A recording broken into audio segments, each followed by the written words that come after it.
Is we live? We live, people. Listen, man. The Tupac murder trial starts shortly. I think it's supposed to be okay. Yeah. I think I was okay. I'm 2 minutes late, so y'all know the deal. $10 for every minute I'm late. So you email poetic@flaccollc.com, and the first person to send an email, I Zelle $20. Okay, well, it was supposed to be $1, but I'm gonna do $10 for this live stream and the next live stream. This is gonna be the last live stream. I'm gonna do $10. We'll go back to $1 per minute late. Yeah, so you email poetic@flaccollc.com. And the first email there, I'm going to Zelle. Okay, so yeah, so you send me your Zelle within the email. So you say, hey, here's my Zelle, the number or the email, and I'm gonna Zelle you the $20. Okay, that's how it's gonna go. Let's get to it, man. Okay, so the opening statements start shortly, but before it starts, yeah, it starts on, yeah, let's go. The opening statement starts shortly. I think it's supposed to start at like 9:30-ish, I think. But before it starts, let's just go through this entire case, okay? So like you guys understand exactly what's going on, okay?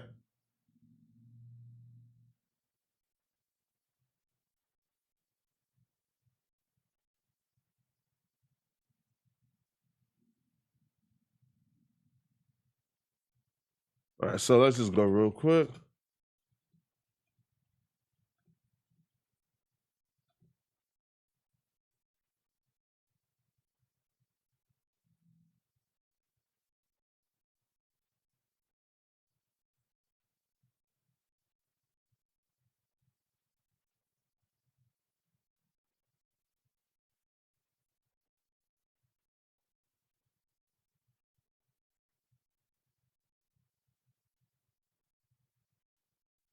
All right, perfect. So let's first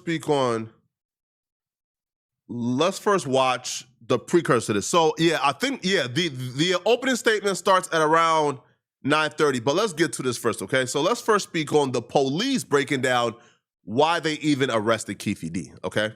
So Keefe D is currently on trial for murder of Tupac Shakur. The opening statement starts shortly, but before we can even get to the opening statements, let's first break down why Keefe D is even being arrested. And we're gonna hear it from the mouth of Las Vegas PD or Nevada PD themselves, okay? So this is the reason why they're claiming My name is Keefe Kevin D was McMahill. arrested. I'm the sheriff of the Las Vegas Metropolitan Police Department. Thank you for joining us this afternoon. 27 years. 27 years. For 27 years, the family of Tupac Shakur has been waiting for justice. We are here today to announce the arrest of 60-year-old Dwayne Keith Davis, aka Keefe D, for the murder of Tupac Shakur. Davis was arrested this morning by my LVMPD criminal apprehension team, and this investigation started on the night of September 7th, 1996.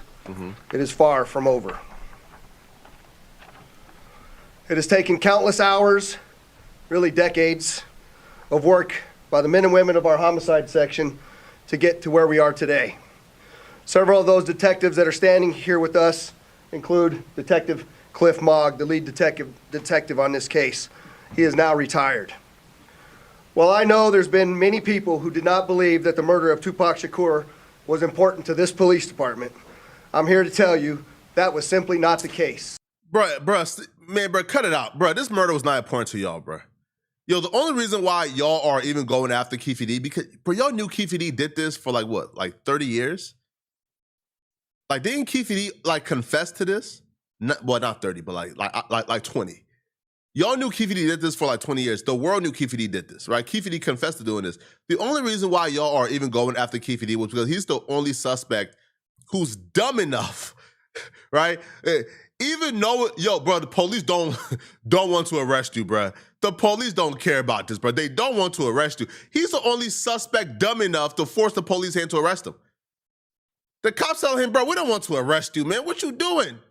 He's forcing their hand. So that's the only reason why, right? Y'all had a suspect dumb enough to force the police hand to arrest him by going on multiple platforms, going on BT, Vlad, and like, bro, and like different like platforms with millions of views, confessing to an open murder. That's the only reason why y'all was forced to do this. Y'all ain't want to do this, bro. Man, cut it out. I'm here to tell you that was simply not the case. It was not the case back then, and it is not the case today. Our goal at LVMPD has always been to hold those accountable and responsible for Tupac's violent murder accountable. Just like we do for every homicide victim in our city. Every single victim, every life that is lost is important and remains a priority to this police department. Doubt it. As we methodically built this case to move forward with an arrest, it was also important that at the same time, we're building towards a successful prosecution. We work closely with our esteemed district attorney, Steve Wolfson, in his office to ensure that is going to happen. Mr. Davis's own words reinvigorated our case in 2018. There it goes. See, I told y'all, there it goes, okay? His own words, because it felt like taunting at that point, bro. Bro, we let you slide with the murder. We not tripping. We damn near have this as a closed case. And you on podcast damn near taunting us. That's what it was, okay? Their ego got in the way, not their love for Invigorated Tupac. our case in 2018. I'm going to give you some of those details, and I'm going to introduce to you our homicide lieutenant, Jason Johansson, and he will provide you many of the details on how we got here today. Facts, QB, facts. 100% QB. Thank you, Sheriff, and thank you, everybody, for being here today. Bragging. My name is Jason Johansson, and I'm the 100%. homicide lieutenant with the Las Vegas Metropolitan Police Department. And my goal here today is to walk you through our investigation and what led us to the indictment of Dwayne Davis, also known as Keefe D, for the murder of Tupac Shakur. This case has been reviewed by our homicide team and homicide detectives for over 2.5 decades. And ultimately, our persistence in this investigation has paid off. Let me walk you through a timeline of events that as we know them right now. Okay. Prior to September 7th of 1996, as we all know, Tupac Shakur was an artist who was signed with Death Row Records. And that Death Row Records and its CEO, Marion Suge Knight, were closely affiliated with the Mob Piru criminal street gangs, and that they had an ongoing feud with the Southside Compton Crips. Come on. Dwayne Davis was the leader and shot caller of the Southside Compton Crips. Okay. And both of these gangs operated out of the Southern California area of Compton. Bro, Vegas On the and night of LAPD September are 7th of a joke, 1996, Tupac Shakur, along with Suge Knight, and members of their entourage, which include members of Mob Piru, came to Vegas to attend the Mike Tyson fight at the MGM Grand Garden Arena. Members of the Southside Compton Crips, which included Dwayne Davis, along with his nephew Orlando Anderson, were also in attendance at the same event. As both were leaving the fight, members of Death Row Records spotted Orlando Anderson near an elevator bank inside the MGM, and at that time they began to kick and punch him. Yeah, no, right? And the reason why like that timeline is important, by the way, if you guys like don't quite know what's going on, the reason why that timeline is even important is because when Keefe D, which by the way, I don't even know why he's speaking before trial. Like what can you possibly gain from doing tell-all interviews before trial? Like I'm so confused here.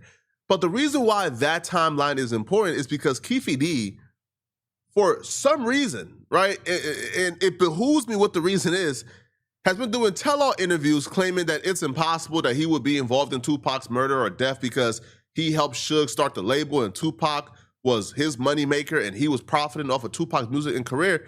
Now, as far as I know, that's cap, right? Like, I have never heard of Keefe D being involved in helping Suge start the label, nor did I know that like Keefe D was benefiting from Tupac's music in any sort, right? But Keefe D, in his debunk or his rebuttal to why exactly he's not involved there or he's not the one that did it, is because the Compton Crips did not have an issue with them, and that Suge and him were partners and they was friends, they was cool. So it will make no sense for him to shoot and kill Tupac because but they're walking down the timeline of, nah, that's not true. Like, that's cap, right?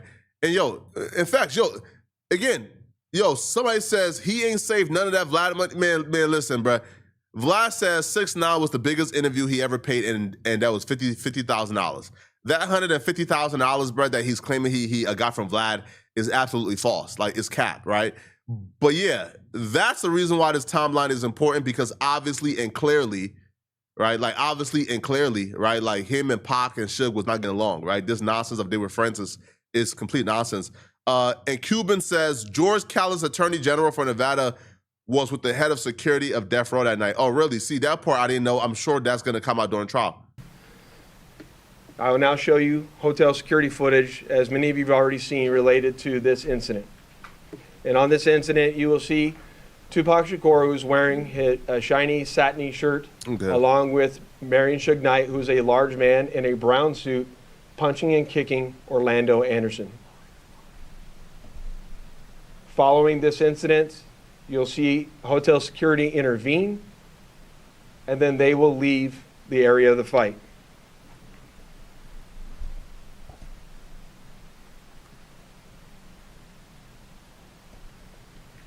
Little did anyone know that it is this incident right here that would ultimately lead to the retaliatory shooting and death of Tupac Shakur. Following this incident, Tupac and Suge Knight both left the MGM to make their way to a post-fight party, which was to occur at a local nightclub. At the same time, word had spread amongst members of the Southside Compton Crips of what had occurred inside the MGM. Mm-hmm. And then that's when Dwayne Davis began to devise a plan to obtain a firearm and retaliate against Suge Knight. Yeah, come on, Mr. bro. Like, they got no hope for what occurred inside the hotel against Mr. Anderson. After Davis. Yo, bro, listen, you rap forever. That's the fact. Yo, bro, somebody says, I think the state is going to win this case, to be honest, bro. Of course. Like, there's no chance. There are some people saying, man, I don't know, bro. Like, what evidence do they have against Keefe D? Listen, bro, if anybody is telling you, what evidence they have against Keefe D, bro, that's somebody you should not be listening to at all. You should not be listening to that person when it comes to court case advices at all. Most people, and it's only the internet that believes this. Like, it's only the internet that believes that you, for some reason, have to have the person in 4K on camera doing the crime for them to be found guilty. Right? Circumstantial evidence is not a thing on the internet. Like, circumstantial evidence, according to the internet, right, is not a thing. Even though like 90% of court cases are won based on circumstantial evidence. Like, majority of criminals or crimes are not captured on camera in 4K. If that was the case, there wouldn't be trials. Right? So yeah, of course, Rap Forever, 1,000% this thing's gonna win this case. Okay? In what world do the state have the motive? They got you at the scene. They got eyewitnesses. And by the way, the eyewitness and you being at the scene, the source that confirmed that is all the same. And the source just happens to be you. You got a motive and a confession. You've never seen a trial where there's a motive and a confession and the person gets off. The sources, the eyewitnesses, the everything is all from the same source, and it's Keefe D himself. He wrote a book documenting this. He showed pictures of him in Vegas at the fight. He walked them through exactly what his motivation was for killing Tupac. So this nonsense, and I'm sorry that I even went off, forever, you're right. It's so obvious, but there are really people out here claiming that Keefe D is gonna get off, and I'm so confused as to what they could possibly be looking at. Like what? After Davis obtained a gun, he entered into a white Cadillac he along didn't with pull the trigger. Terrence Brown, DeAndre Smith, and Orlando Anderson. Based on our investigation, this is where we know they were seated. At some point in time. And by the way, you know who told them where they were seated? This guy, right? No, Keefe D. Right, As they were in the white Cadillac, Mr. Davis took the gun that he had obtained and provided it to the passengers in the rear seat of the vehicle. As they were as they were driving west on Flamingo Road near Koval, they located the black BMW, which was driven by Suge Knight, and in the passenger seat was Tupac Shakur. And as they turned around, they pulled up near the passenger side of that vehicle and immediately began shooting at Mr. Knight and Mr. Shakur. Following that shooting, the white Cadillac fled the area southbound on Koval, and after our officers arrived on scene, Tupac was later transported to the University Medical Center, where he was treated medically and died approximately 6 days later on September 13th.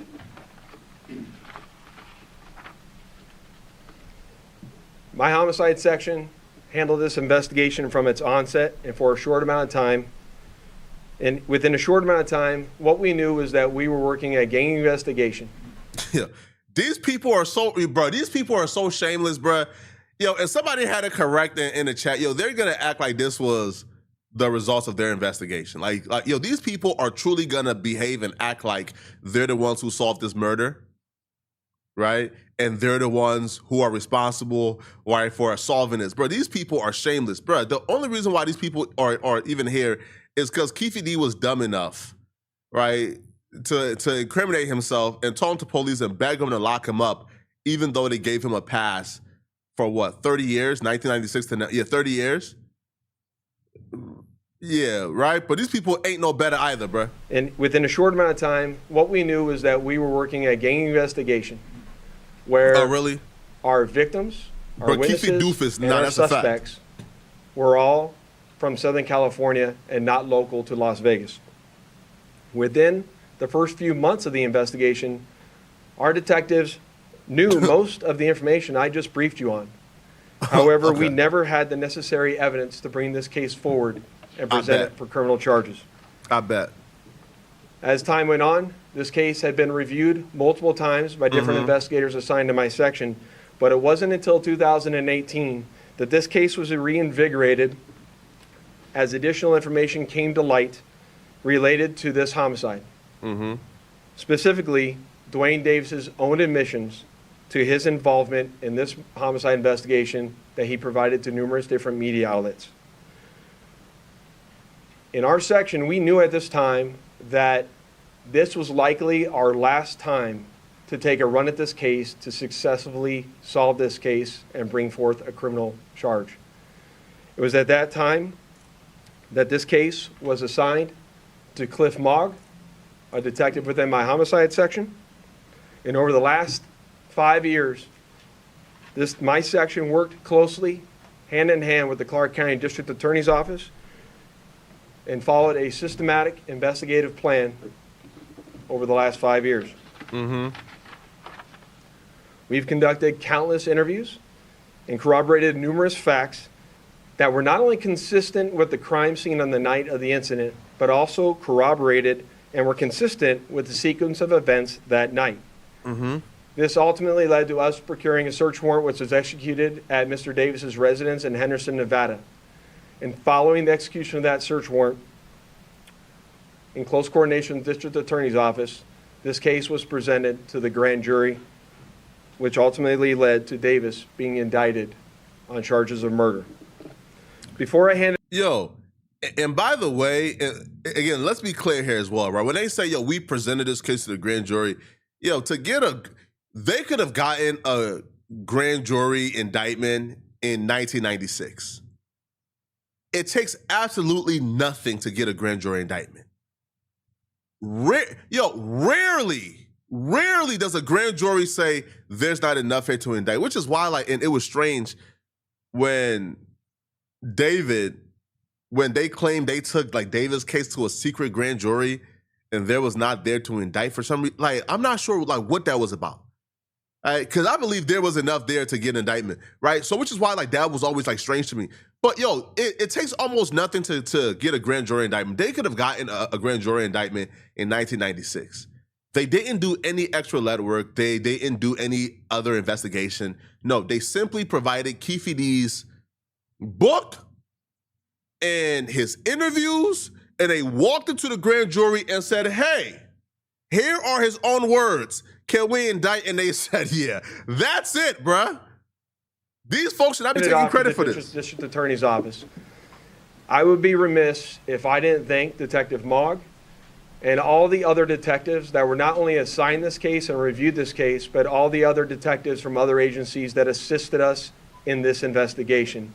They know who they are, and thank you very much for all the assistance you provided. It does not go unnoticed. And lastly, one of the most important things, in my opinion, is we need to make this be a reminder that the charge of murder does not have a statute of limitations. This agency has been and is invested in solving our cold case homicides so that we can bring closure to those families and justice for those victims of homicide. And with that, I will turn it over to the Clark County District Attorney, Steve Wilson.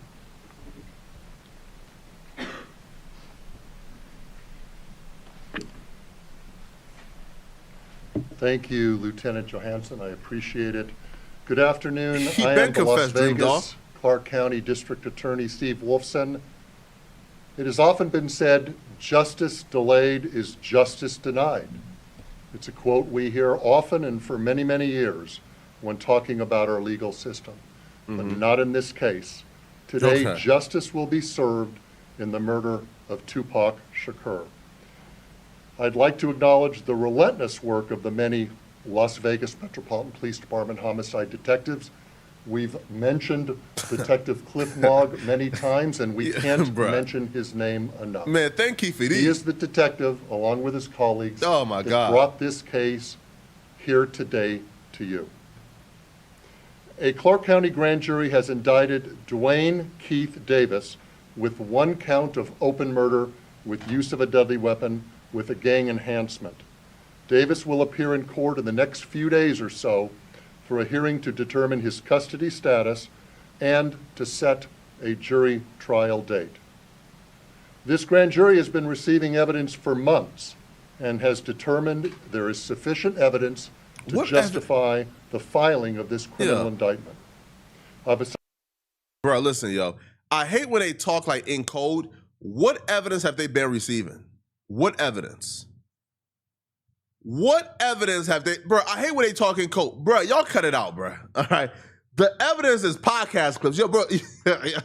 Dog, can you imagine?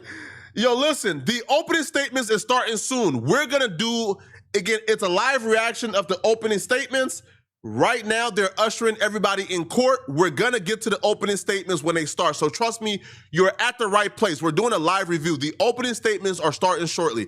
We're just walking through exactly how this indictment happened.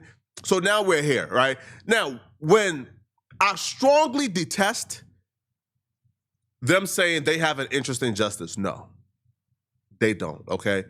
Keefe D did a proffer agreement. I think it was with LAPD, right?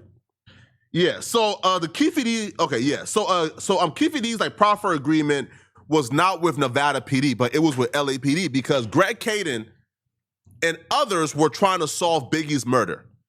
And in order to solve Biggie's murder, they believed they needed some information on Tupac's murder. So Keefe D called a drug case, and they told Keefe D, hey, we will give you like this lenient deal, or we won't prosecute your drug case. Keefe D was facing life in prison with the drug case. So they told Keefe D, we won't prosecute you for the drug case if you come and you walk us through how Tupac was murdered, but whatever you say in his proffer agreement cannot be used against you in court. So Keefe D did the proffer agreement. He told them folks everything. Walked them through exactly what happened, everything. Even though they couldn't use it against them in court, if the men walk you through how they committed a crime, shouldn't you then have enough to go back and start doing your own research and connecting the dots? They never did that. They kept this case on ice for 22 years. Again, they said 22 years, from 96 to 2018, right? From 96, right? From 96 to 2018, right? From 96 to 2018, that's when they redug up this case, okay? But let's get back to it though. My top prosecutors, Mark DiGiacomo and Banu Palal, to prosecute this case. I know a lot of people have been watching and waiting for this day. Tupac Shakur is a music legend, and for a long time, this community and worldwide have been wanting justice for Tupac. Today, we are taking that first step. Tupac was actually quoted as saying, "Death is not the greatest loss in life. The greatest loss is what dies inside while still alive. Never surrender." Well, we didn't surrender thanks to the great work of the Las Vegas Metropolitan Police Department under the leadership of Sheriff Kevin McMahill, Lieutenant Johansson, retired Detective Cliff Mogg. I am proud to announce the return of this document. This is the indictment we've been waiting almost 3 decades for. It spells out the facts and circumstances and what justifies a Clark County grand jury in returning an indictment. Justice will be served. Thank you. And DJ Vlad is crazy. I'd just like to say that the Las Vegas Metropolitan Police Department Homicide Section year over year solves over 90% of the homicides that occur in our jurisdiction. You won't find that anywhere else in the United States. For those family members that have lost somebody that we haven't solved that case, I want you to know, just like in this case. Now, look, right? Look. So here's why I don't blame Vlad, right? And to be honest, even if Vlad was, was responsible for solving this, I wouldn't blame Vlad either way. But here's why I don't think this applies. Like, for example, right? When I did my Young Dolph case, that applies. Like, that right there is the definition of solving a murder. When, I don't know, like this Draco the Ruler thing I've been doing recently, that right there applies to solving a murder, okay? That right there applies to solving a murder. But when you tell me, okay, all right, but when you tell me, did Vlad do this? No. You know why? Vlad interviewed somebody, he brought the person in, and the person told Vlad everything about the murder. So at that point, I can't put that on Vlad. I gotta put that on Keefe D. All right, that's just like my perspective, right? You must put that on Keefe D, not Vlad, right? Because I'll be real with y'all, like Vlad didn't even really like. There are some interviews where Vlad will kind of push you, or right, or kind of like act certain things in a certain way, but in this case, this was agreed upon before Keefe D even got there. Y'all know that, right? Like, Keefe D wrote the book confessing to the murder. Vlad and Keefe D already had an agreement that he was going to come and talk about everything in the book before he even got there. We're not going to give up. I also say to you that as we begin, we're going to take a couple of questions. I want you to remember in your questioning that this investigation, subsequent arrest, and now indictment is only the beginning of the process. And we are committed and invested in ensuring a successful prosecution as we move forward. So with that, we'll take any questions that you might have. Mm-hmm. Ken? Excuse me, sir, thank you. Have you been in touch with the Shakur family, anyone within here today? And if so, can you characterize? Well, here, I gotta increase the gain real quick so like y'all can hear it. And by the way, I'm monitoring right now. By the way, I'm monitoring the opening statement. The opening statement is beginning soon. Out to my office. People, I'm monitoring it, right? And listen, as soon as Keefe D comes in the court case, as soon as the judge comes, we're gonna flip over to the opening statement. But let's get to what they're asking. Also to Metro, we've been in communication with them. We understand that they are welcoming this news. They are pleased with this news, and they are certainly aware of the return of this indictment. Do you anticipate them being at court for arraignment of Mr. Davis? I don't think they'll be at the arraignment. I mean, that's a relatively short hearing, but I know that they'll be involved. I know that they'll want to be apprised of what goes on a frequent basis. Back. Can you talk about any of the statements that you made that piqued your curiosity again or got you back into this case? Jason, you want to answer that? We're not going to talk about any particular statements, but maybe he can address that, Glow.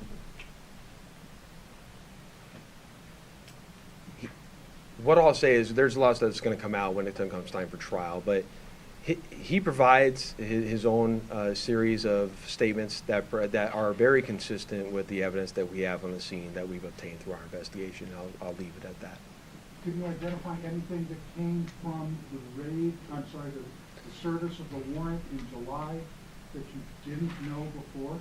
Yeah, that's a good question. What I'll say about the search warrant that we did in July, that we obtained information or evidence during that execution of that search warrant that corroborated information obtained through our investigation, and I'll leave it at that. But what exactly, wait.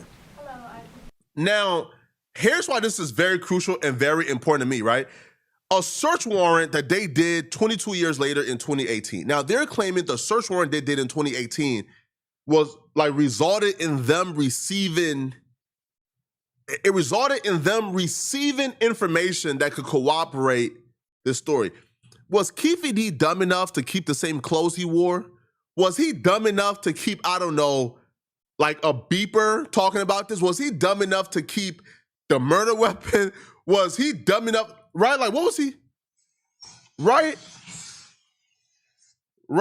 Okay, perfect. Keefe D just walked into court.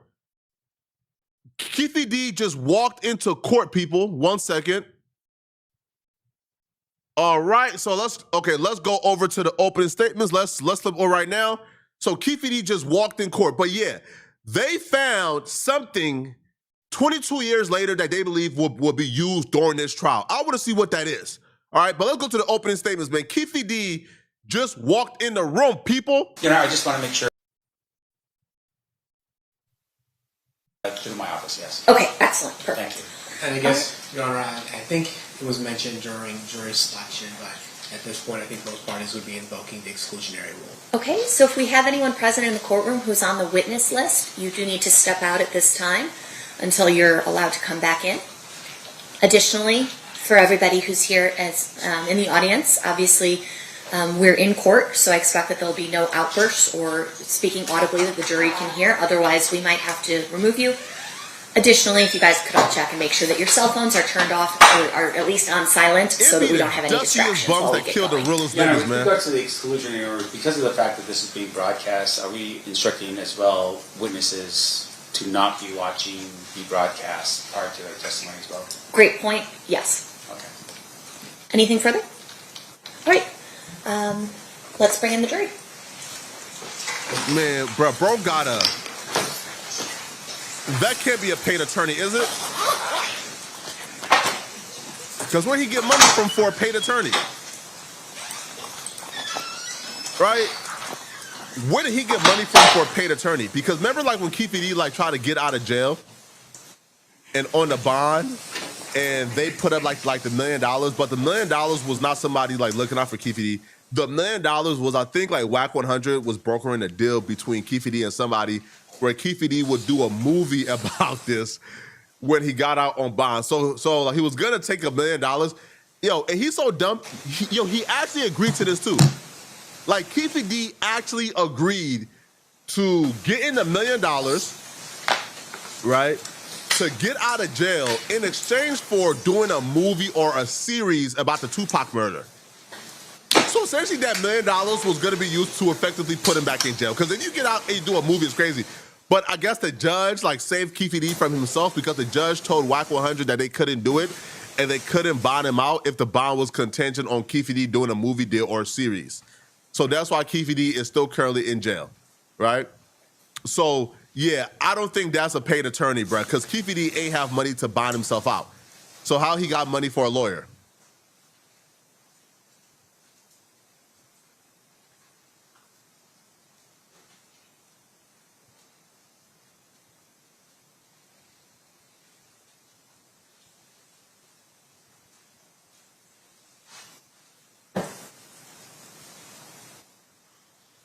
Yes, the bond was denied because yeah, right. And like for some reason too, like even with the Chud the Builder case, right? Like the courts are like really weird like off of figuring out like where money is coming from and the motivation like for the money. Because even with like Chud the Builder, right? Like the dual company or whatever, like in their name is, they came and they offered like $1 million for Chud, but the courts were like very suspicious because they felt like Dual was probably gonna have Chud the Builder come out and work for him, and you can't bond somebody out under the contingency they're gonna come out and work for you. So like that alone, right? Like so, yeah. So like even with the Chud case, like we realized, okay, like you can't just come and say, hey, here's $1 million, I would have bought him out. It has to be like very like specific parameters. Not a public pretender, no, bruh. I fear this, yo. I'm real sure, yo. I fear this is a public defender 100%, because where KVD get money from, bruh? Yo, which is why, yo, it's so heartbreaking, because in almost every court case, and this is just like a fact, yo, think about like the flyest, most talented, creative, richest person you know, and think about how they are killed. It's always at the hands of a dusty. Like a rich fly nigga ain't killing somebody who's rich and fly. It's always the dusty. But look, bro. He look hungry. He look thirsty. Bro came to court with a funeral suit on, bro.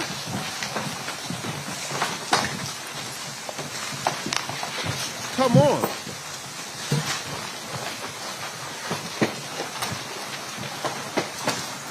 Look at him, man. Come on, fast, Pop Smoke.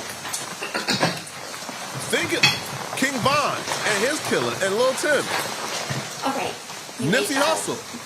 Do the party stipulate to the presence of the jury? Yes, sir. Think about the flyest person you know. They were killed by somebody dusty. That's a fact.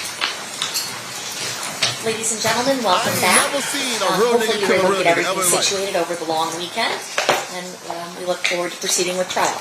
Before we get started, we do need to have you sworn, so if I could have you all stand and raise your right hand, we'll proceed with that. You and each of you do solemnly swear that you will well and truly try the case at issue and a true verdict render according Bro, to it's the fries evidence in the so help bag, you God. bro. Man, fries in the bag with this shit, man. This nigga don't got no chance. All right, thank you, Jessica, and thank you, ladies and gentlemen. At this time, we're going to turn to opening statements. Mr. Plal, are you ready to give your opening statement at this time? Yes, Your Honor. You may proceed whenever you're ready. Thank you. Right. So the prosecutors is doing the opening statement first. Good morning.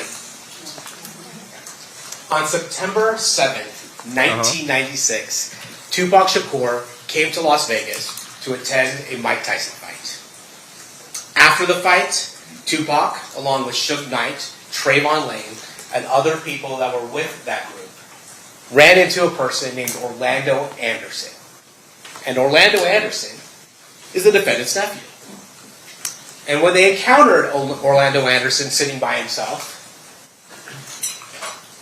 they attacked him.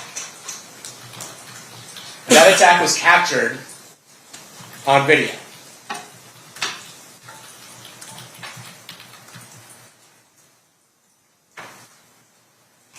Then, a few hours later, Tupac Shakur and Suge Knight drive down Flamingo Road to Club 662, where Tupac is scheduled to perform a concert.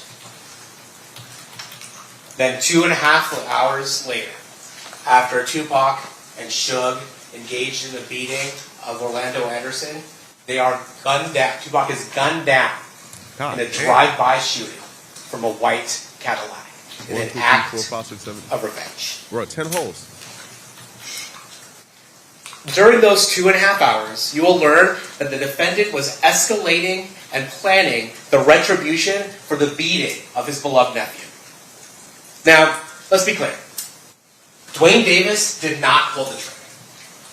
But what he did do was plan the retaliation for the beating of his nephew.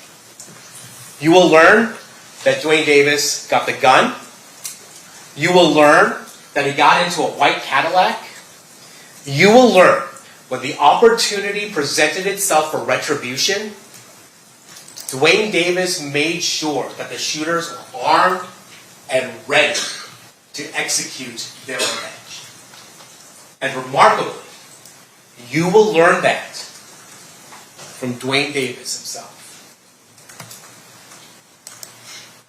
But To understand what happened on September 7th, 1996 on the streets of Las Vegas, we need to go about 275 miles west to the city of Compton, California. Okay. What you'll learn is that Compton is about 10 square miles. But in the mid-1990s, those 10 square miles were occupied by over 30 gangs claiming its territory. Bro, fake gang experts. And important to this case, there are two gangs, Mob Piru and the Southside Compton Crips. Okay. Let's talk a little bit about the Mob Piru. The Mob Piru is a group that associated with the color red. And you'll hear that Suge Knight, the person who was driving Tupac Shakur that night, grew up in the neighborhood of Mob Piru. But by the mid-1990s, he had become a very successful CEO of the record label Death Row Records. Okay. Facts. But despite, or maybe because of where he came from, you'll hear that Suge Knight continued to employ Mob Piru gang members as part of Death Row.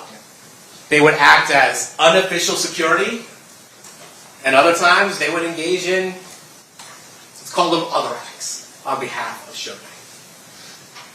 But Death Row in the mid-1990s was one of the most successful record labels around. They had artists such as Snoop Dogg, Dr. Dre, and of course, Tupac Shakur. And in 1996, Tupac Shakur was maybe the largest and biggest, most successful rapper around. He had just sold, released All Eyes on Me, a double album that was met with huge success.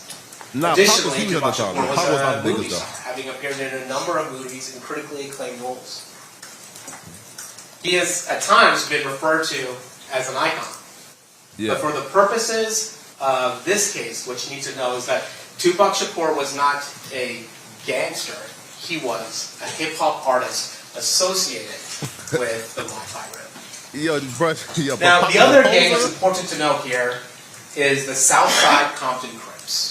Yo, bro, And Pop was a fraud. when it comes to Southside, Dwayne Keefy D. Davis was the leader of the Burris Street faction of the Southside Compton Crips. Dusty. And while Suge Knight rose to prominence in his neighborhood due to the money that he was bringing in through the music industry, Dwayne Davis rose to prominence in his neighborhood because he was a very successful, large-scale drug trafficker. And you will learn that that is how one moves up in the world of gangs, by bringing in money to the neighborhood. That's true. The other thing you'll learn is that Orlando Baby Wayne Anderson was his nephew, and also a highly respected member of the Southside Compton Crips. Now, as part of this case, you're going to hear another name. Eric Zip Martin. Okay. Now, Eric Zip Martin is not a member of the Southside Compton Crips. In fact, he's based out of New York. He's involved in the drug trade and knows Dwayne Davis as a result of both their involvements in the drug trade. Dwayne Davis from the West Coast, Eric Zip Martin from the East Coast. Is Zip And one of the He's tied to connections Puff? that Dwayne Davis gets through his association with Zip Martin is with Sean Puffy Combs, who was then the CEO of Bad Boy Entertainment. Oh! Sean Combs wanted some security when he came out to the West Coast. He was worried about Mob Piru. He was worried about the members of Death Row Records. Did he? And so You go, Dwayne man. E.B. Davis agreed to be around to act as unofficial security for Sean Combs and his artists when they came out west. It took 5 minutes for in Diddy order Mane to come up. It's specifically over. to ensure there are no problems with Mob Piru and Death Row Records. And this took a rivalry between Mob Piru and Southside Compton Crips and escalated it. And They were that's, staying in prison for sure. those tensions boiled over in the Lakewood Mall in the summer of 1996. There, you'll hear that Trayvon Lane, a member of the Mob Piru, associated with Death Row Records, was there with other members of Mob Piru, in order to do some shopping. Lakewood Mall was a mall nearby Compton. You'll also hear that baby Lane Anderson, Orlando Anderson, the defendant's nephew, was there. Now, Trayvon Lane that day was wearing a chain with a death row medallion. And there was a fight that occurs between the Mob Piru group and the Southside Compton Crips. Yes. And at one point, that chain is pulled off Trayvon Lane's neck. Now, And that's why Pac beat what up Baby happened Lane. to that chain is an issue of much dispute. Not everybody agrees with it. But the act of disrespect of pulling the death row chain and the brawl that occurs further escalates this heated rivalry. And what you'll learn is that these two men, Trayvon Lane and Orlando Baby Lane Anderson, they encounter each other again. At the fight. This time in Las Vegas. So that brings us back up to September 7th, 1996, here in Las Vegas. Again, Mike Tyson is fighting Bruce Seldon. He disposes of him in less than a round, in a round. Doesn't take a full round. And then after the fight, Tupac Shakur, Suge Knight, and the people that are here with, they leave. Okay. And among his group is Trayvon Lane. Yes. And that is why this fight occurs. Trayvon Lane and the Death Row group sees Orlando Anderson standing by himself, and they decide to attack him in retribution for what happened at the Lakewood Mall. You'll see Orlando Anderson's on the bottom of that group. You see security coming, trying to break this up. And then you'll see Tupac Shakur, Suge Knight, Trayvon Lane, and that group exit the MGM Grand. Now, Orlando Anderson was by himself because when Dwayne Davis purchased the tickets for the Bruce Seldon fight, he got them through a scalper. So everybody that came with Dwayne Davis were seated separately throughout the fight. And so Orlando Anderson was, at that time, by You're a himself. cheap asshole head.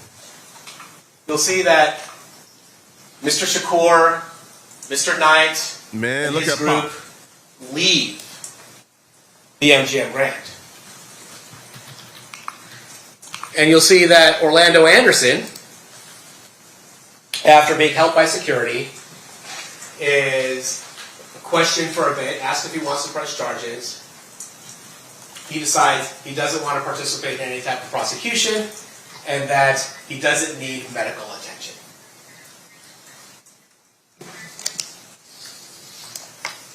Yo, I've always heard Dwayne Baby Davis Lane hears was like about a this savage. meeting. And what you will hear is that in his world, there is no question that a response is required.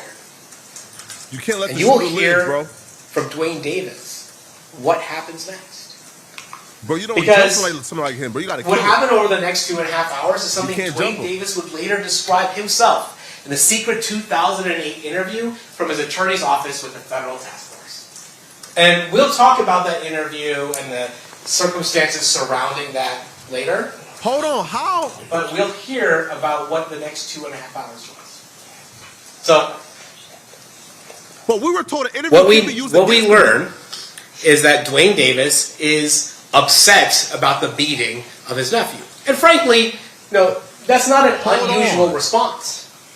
What's unusual is the next steps Dwayne Davis takes. Unusual for the normal person, maybe I not thought the unusual proffer for can't be a used gang against him. They're culture. bringing it up.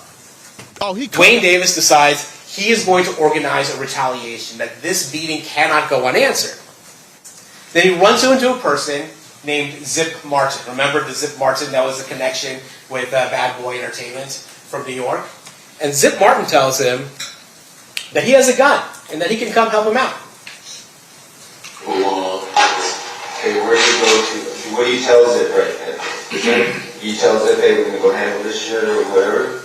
Yeah, like, y'all want us to come? Like, you know what I'm gonna do that? They was that they gonna get 662 club.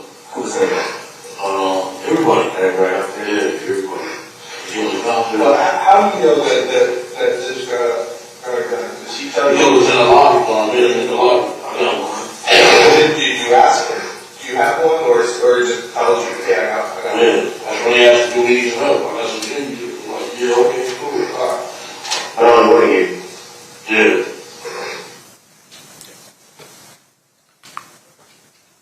So later, That's the bomb Dwayne first interview, Davis not back to you. organizes 2 vehicles to go over to the 662 club.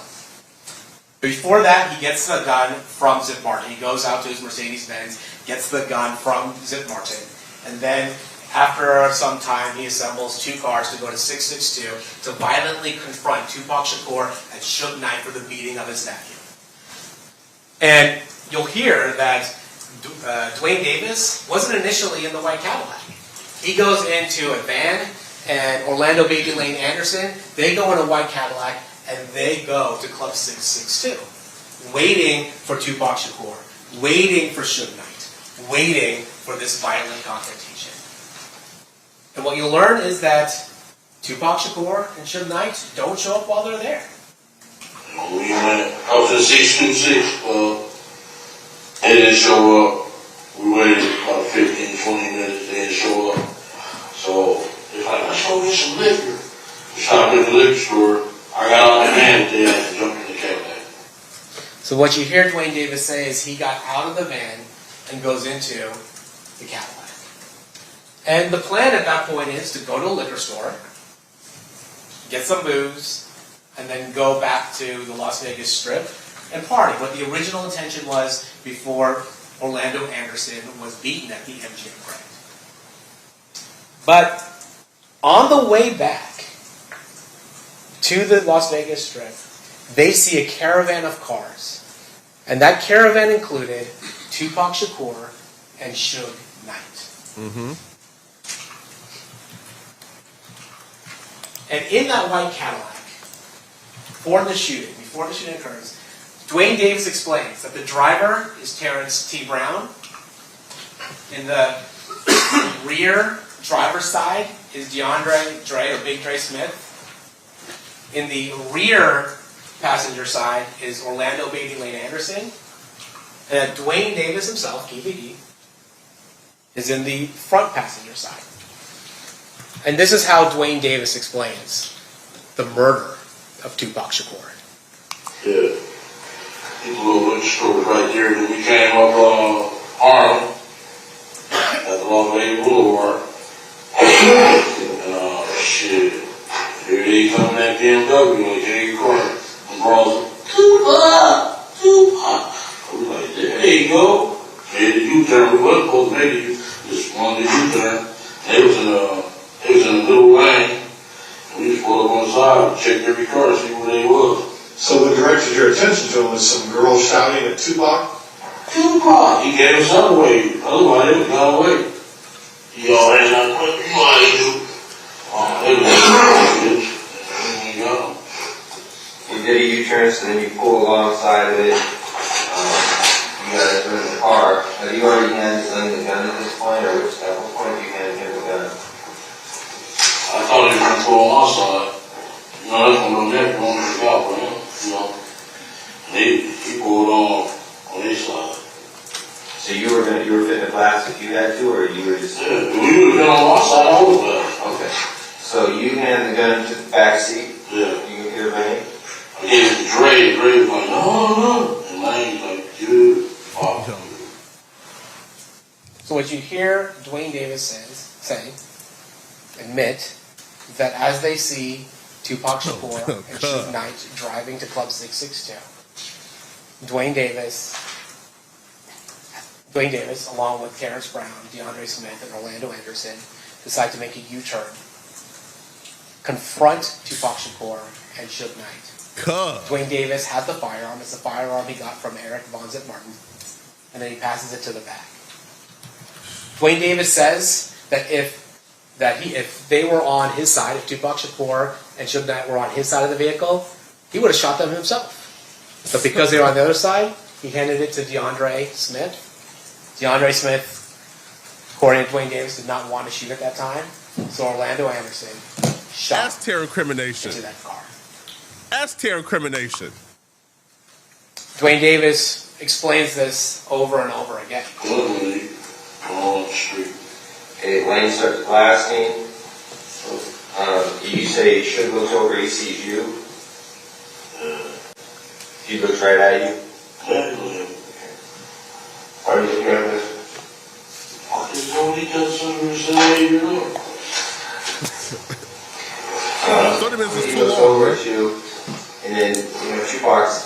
shot. Evidently, the story is Tupac's trying to either get out In the back seat or something. Yeah, what do you see happening inside And that jump car? in. I see the bullet going shit. Yeah, I thought he was dead. I thought he was dead. He was straight or something in the head or something. A piece of glass went into his neck right here. And he had a thing in the head. A little great. I thought he was dead. Okay. So, I'm sorry, did you guys stop the two girls? Did both stop the car and let them get off? Yeah. And we made the right. Okay, but he stopped what you said, why you cool and let off? And we made the right and some broad Seagrave and homeless. Stupid bitches. And we shot their window around and they stopped. So Tupac's trying to jump in the back seat. And what should do? Nothing. He couldn't really duck because he was too big, you know. Yeah. One other thing Dwayne Davis talks about during the murder of Tupac Shakur is that there's a car full of women. I think he calls them broads at one point. A car full of women who are there as well. And you're going to hear from one of those women. Oh, come What on. she's going to tell you is that she disagrees slightly with Mr. Davis's rendition of facts. They were, in fact, communicating with Suge at Tupac's car, but they weren't talking to Tupac, they were talking to Suge. And what she says is she hears gunshots, she sees the white Cadillac flee, and then what Dwayne Davis interprets as them chasing her, she'll tell you is them just panicking and trying to get away. But she will say they inadvertently follow Dwayne Davis and the other people in the white car as they are fleeing. After So she can identify him? Suge Knight and Tupac Shakur's vehicle is shot, Suge Knight makes a U-turn and heads back to the Las Vegas Strip. The car ultimately can go no further and stops. Police arrive, medical arrives, and you will hear that Suge Knight was grazed in the head and had some glass going in his neck. He ultimately survives those injuries and is released fairly quickly. You'll also hear that Tupac Shakur was shot multiple times, that he was brought to UMC, and that 6 days later, he succumbed to those injuries. Mm-hmm. They got an eyewitness. And within 24 hours, the Cadillac and the assailants are back in Compton. They stay the night, and they drive right home as though nothing happened. But a war followed them back to Compton. Wow. Because while people were afraid to come forward to police, the police knew and the streets knew that Southside Compton Crips were responsible for this murder. And the war that follows at Compton is a bloody one. You'll hear that Mob Piru and Southside Crip members start shooting at each other. Within 10 days, 3 people are killed. A number of people are shot, including an 11-year-old girl. Wow. And what you'll also learn is that none of those cases were prosecuted. Why? Because in this context, in the gang context of this, the combination of gangs and guns is scary. And in this world, silence means survival. Man, y'all don't do your old job. That's why. The one person who has a hard time being silent is Dwayne Davis. You're going to hear from 1998 to 2023, Dwayne Davis has given a number of statements regarding this case. Mm-hmm. So, as early as 1998, Davis spoke to the FBI. He admitted he was in Las Vegas during Tupac's murder. Wow. But he denies being responsible. Wow. Then in 1999, Davis speaks to the FBI again. And these aren't interviews that are focused on the Tupac Shakur murder. These are interviews regarding drug transactions and drug trafficking. But he does say that Tupac does come up, and Dwayne Davis admits to being in Las Vegas for Tupac Shakur's murder. Says he wasn't involved, but he was mad about the fact that Orlando Anderson was beaten. Wow. And that his plan was to handle it in Compton had Tupac survived. Why is there a trial? He Then in confessed. 2008, the interview of clips we've heard today, in a secret interview with the federal task force, Davis admits to his role in the murder of Tupac Shakur. And we do need to talk a little bit about this 2008 federal task force. Because what this task force is investigating is not the murder of Tupac Shakur. What this task force is investigating is another rapper's murder. A rapper by the name of Christopher Wallace. Somebody who was known as Biggie Smalls, so the notorious B.I.G. Yes. Christopher Wallace got murdered 6 months after Tupac Shakur was killed. And there was some allegation that the LAPD might have been involved. So a federal task force was formed to determine what happened to Christopher Wallace. Okay. And the interesting thing about the murder of Christopher Wallace is that Christopher Wallace is killed leaving a party in LA. Also at that party, Dwayne Davis.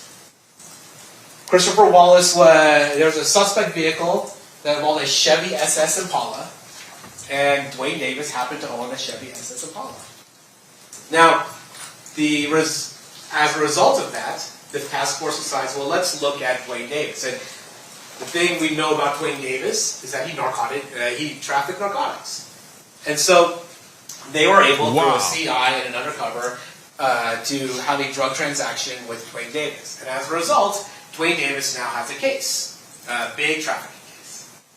And so the federal task force approaches Dwayne Davis and his attorney, and they say, hey, look, we want information regarding the murder of Christopher Wallace. That is what we are trying to investigate. And what Dwayne Davis says is, I don't have any information about that thing, but I can tell you about what we did. I can tell you about Tupac. Hold on. And that's what he does. He tells a federal task force that's about his involvement, what you've heard. I thought it couldn't use it against him, though. That secret conversation, that proffer, was secretly recorded and released later. In 2009, Davis is being so helpful to federal authorities that he actually flies out to New York to try and get Zip Martin to implicate himself in the Tupac Shakur murder. Zip Martin at that time was dying of cancer, was out of the game, and really did not engage with Dwayne Davis. In 2009, though, Dwayne Davis gives an interview to Las Vegas Metropolitan Police Department Detective Dan Long. Now, Dwayne Davis is more guarded in that interview. It is a different setting than the interview of 2008. It's not a secret proffer agreement. But Dwayne Davis does admit a number of things. That he was in Las Vegas, that he was mad about Orlando Anderson getting beaten, that he was the boss, that he was in the white Cadillac, and that he procured the firearm that ultimately killed Tupac Shakur. Then, in 2011, the landscape changes. Because in 2011, Greg Kading, the guy who was leading the task force in 2008, the guy who organized the secret proffer between Dwayne Davis and the federal task force, he leaves law enforcement and decides he's going to publish a book about his investigation into Biggie Smalls, the guy who was killed 6 months after Tupac, and Tupac Shakur. And what he puts in the book is that Dwayne Davis confessed to the murder of Tupac Shakur. The book tells the story about Davis' admission, about himself, but it also tells the story of Dwayne Davis telling about his nephew's involvement in the murder, about Big Dre's involvement in the murder, about Terrence Brown's involvement in the murder.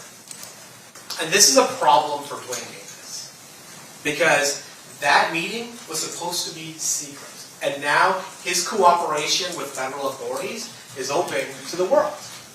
Not only that, Greg Kading is now profiting off Dwayne Davis's life story. Oh! They can't use the prop. Oh! In 2017, Dwayne Davis decides to go public. Now the proffer can be used He's against approached him. by the producers of a show called Death Row Chronicles that appears on BET. And this is just a small portion of what he says is his motivation for appearing. When it went in DVD days, I was a copy, teen, creative drug dealer. I'm the only one alive that really can tell you the story about the Tupac syndrome. People have been pursuing me for 20 years. Newspapers, magazines. I'm coming out now to tell the story because I got cancer. I got nothing else to lose. All I care about now is the truth. Dwayne Davis says, all I want to do now is tell the truth. And in the 2017 public interview, he's a little evasive, but he admits to being the boss. He admits to being in the white Cadillac. And he admits to be part of the murder of Tupac Shakur. And when he says he's the only person that can tell what happened, he's right. Because by 2017, Terrence Brown is deceased. DeAndre Smith is deceased. Orlando Baby Lane Anderson is deceased. Wow. Terrence Brown was murdered in an unrelated incident. Orlando Anderson was murdered in an unrelated incident. And DeAndre Smith died from health issues. Remarkably, in 2019, Dwayne Davis then decides he's going to publish his own book. And with regards to the book, it is certainly a lot of self-aggrandizement. But again, the core remains. He was mad about Orlando Anderson the beating of Orlando Anderson, his nephew. He was in Las Vegas. He got the gun. He was in the white Cadillac, and he handed the gun to the sheriff. And what you'll notice is a constant thing that always goes through these statements is Dwayne Davis's visceral anger at Tupac Shakur for putting hands on his nephew. In the book, he says, them jumping on my nephew gave us the ultimate green light to do something to their ass. Then, Dwayne Davis decides that he's going to do public interviews regarding his role in the murder of Tupac Shakur. So you ended up getting in the car with Baby Lane and them? Yeah, the car was on, yeah. We ran into them, went up to the light on Sunset and Rio, and dude, we acted like he was in a parade or something. That nigga, Right. How much you get paid for? Hey, this Tupac, he's Tupac. And them bitches, shit, they was hollering for him. Yeah, they were that motherfucker. They came up on the side of him. Oh, shit.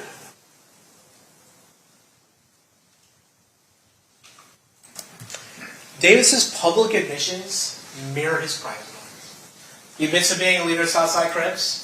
He admits to the significance of the fight over the death row chain at the Lakewood Mall. He admits to being in Las Vegas the night of the fight. He admits to being angry that Tupac stomped Orlando Anderson at the MGM. He admits that he was hunting down Tupac and Suge, first going to 662. He admits that he got a Glock 40 from Eric Zip Martin for the purposes of hunting Tupac.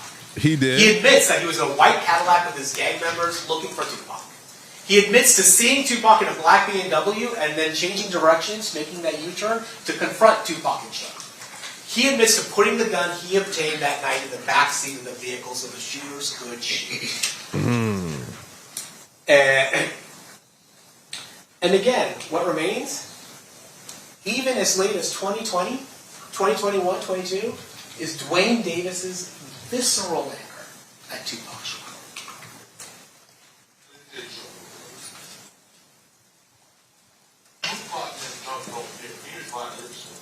He is not necessarily jumped over fucking Tupac.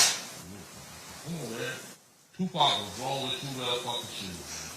I mean, don't you think he was wrong? Honestly. I mean, yeah, I think he could have, reacted in a better way. You listen, homie. You don't think that man is wrong? He could have reacted in a better way, I guess. I'm talking. Vlad is his fucking biggest fan. He admitted that man is wrong, man. I mean, he was wrong, man, but that was only done out of loyalty, man.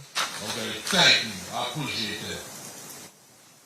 He never jumped, my nephew didn't jump on him. He jumped on my nephew, a kid, man. My nephew was a fucking kid. He was a grown ass man, dude. You know what I'm saying? He was a fucking kid, dude. That's why he had on the channel. He's a fucking kid, dude. You know what I'm saying? He was wrong. My nephew never jumped on him. He jumped on my nephew. My nephew did throw a punch, man. Shit was wrong, dude. Jumped on the fucking kid, dude. And this anger is not just demonstrated publicly, but you will hear as recently as 2024, privately, in a conversation with his son, he talks about his feelings about Tupac Shakur, nearly 30 years after the murder.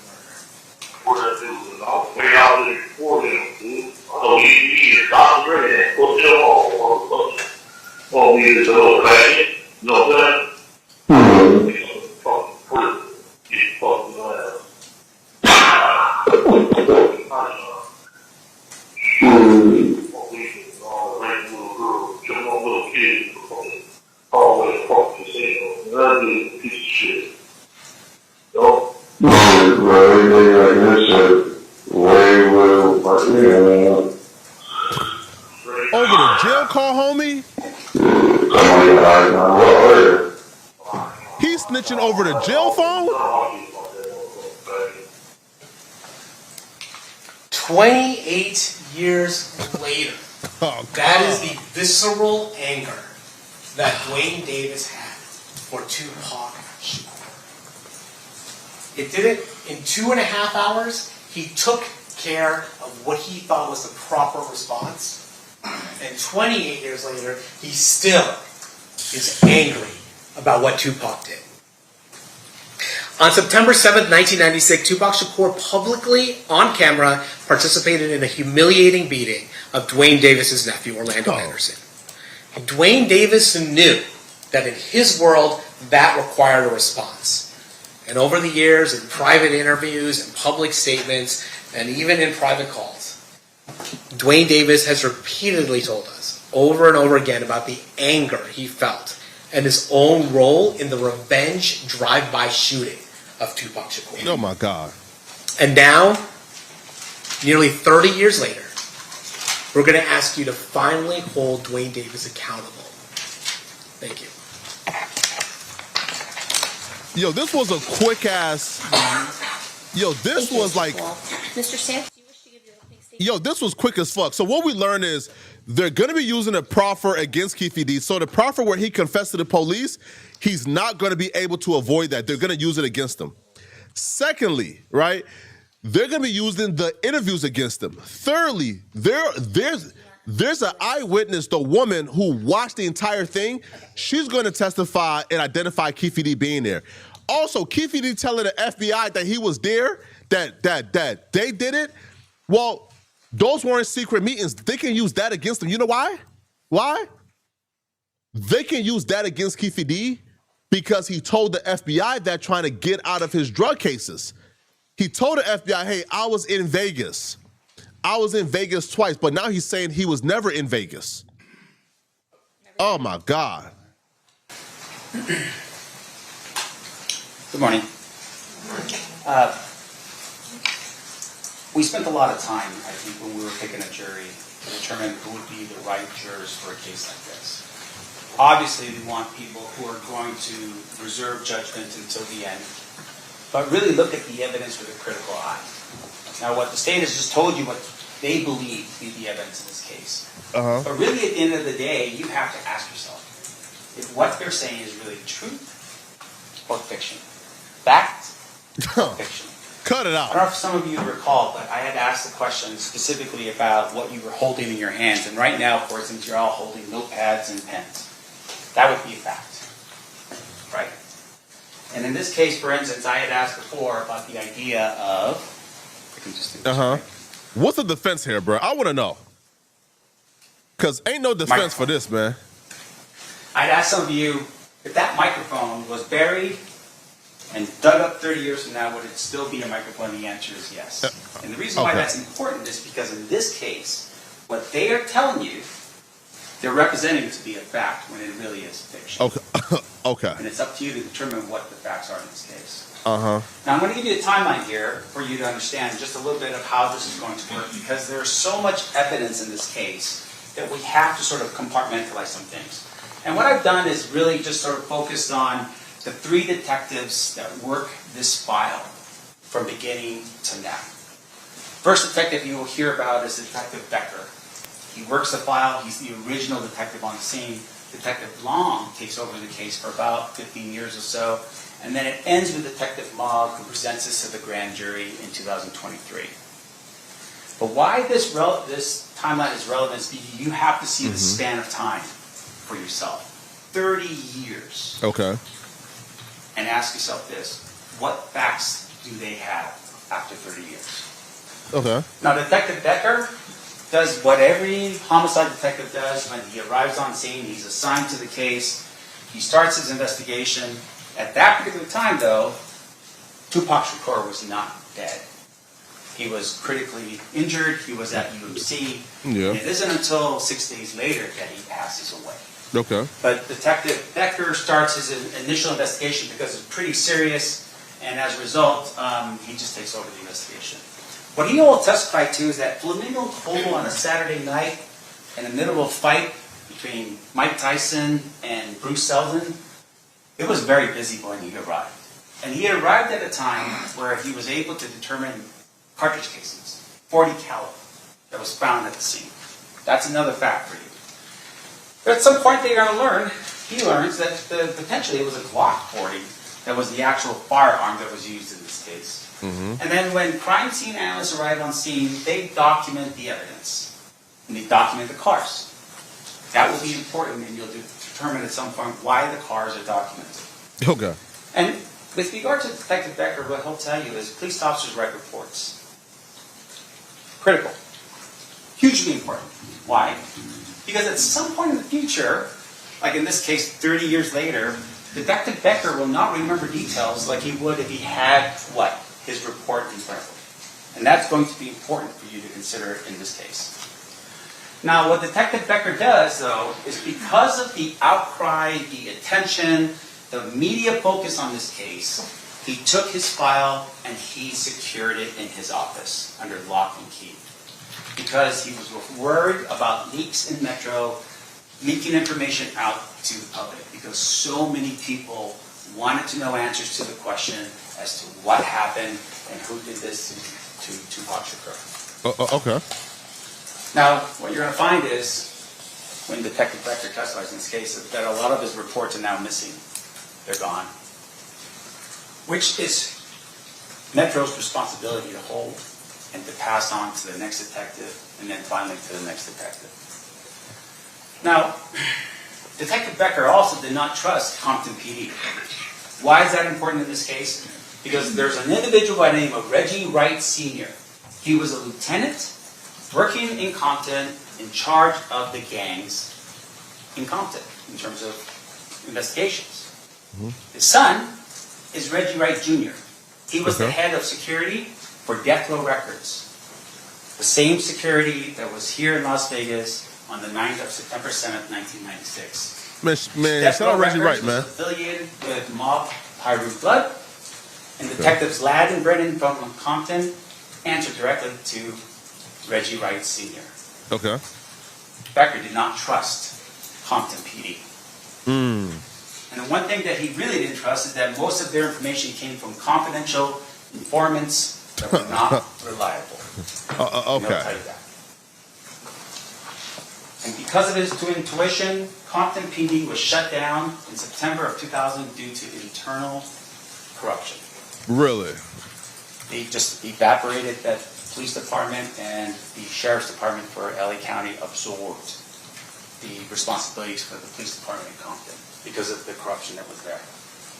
Okay. Now what facts, right? Just like the pads of paper that you have in your hand and the pens that you have in your hand, what facts can we determine from Detective Becker's efforts? He confessed. First and foremost, we know that Tupac was shot multiple times. That's a fact.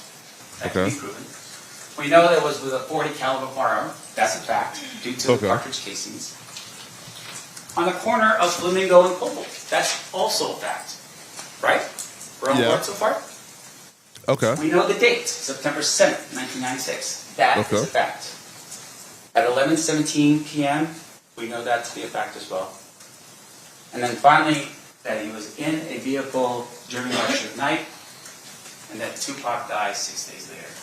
Those are facts that will not be refuted by anybody in this courtroom during the time that we spend together. But here's the one thing. There are no facts to point to Keefe. Cut it out, man. Not one. Cut it out, bruh. You're going to hear about this over and over and over again. His own words and facts? Like the microphone in your hand or the pad of paper that you write on. Okay. Detective Long takes over the case in 2002, and he has it from 2002 to 2017. And he ain't doing a goddamn thing. Interestingly enough, on the gang unit, and at the time of the shooting, he was in gangs, and he had been one of the first to arrive on scene. He will testify and tell you that every time he did something on this file, he wrote a report. Because that's important.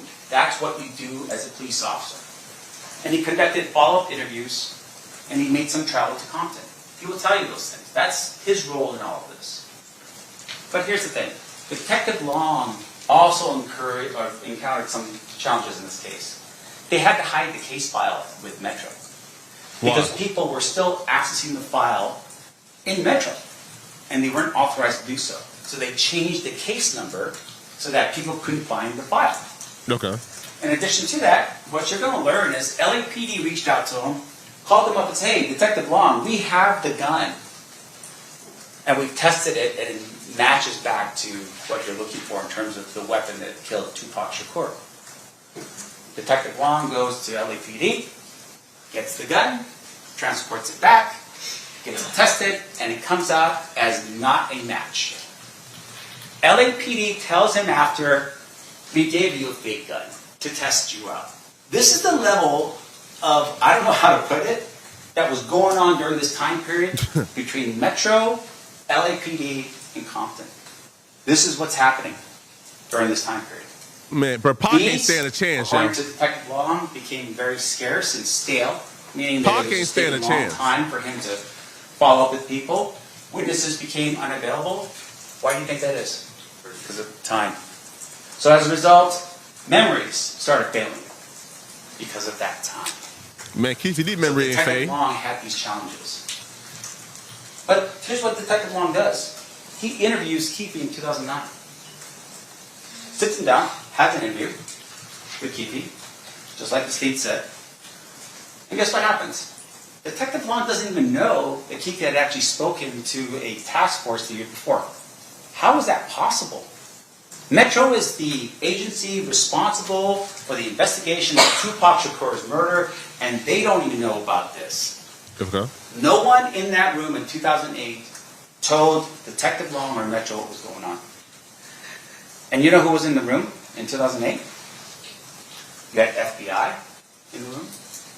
You had DEA in the room. Okay. You had LAPD in the room. You had the United States Attorney for the Central District of California in that room. And Detective Long does not know about any of that. What you will also learn is out of all those people in that room, not one person verifies what KPD tells them. Okay. That the FBI, the gold standard of investigation in our country, did not go out and follow up on what was said. Now, one of the things the state showed you was a picture of a car and indicated there was 4 individuals in that car. And he tell you that at some point, 3 of those individuals are dead and Keefe is the only one that's remaining. But at the time that he gives his statement to the task force in 2008, there's another individual that's still alive. They never interviewed that individual to verify if that information was true. Why not? Because the FBI just fell asleep? That the LAPD just didn't care? Bad police work don't mean that his confession was not He was true. never charged for any of what he said during that time period. And it's because they knew he was full of crap. Okay. Otherwise they would have. Why wouldn't they? Good luck. When Detective Long comes back to Las Vegas, he goes and he talks it over with the Clark County District Attorney's Office. And you know what happened then? They didn't charge the case either.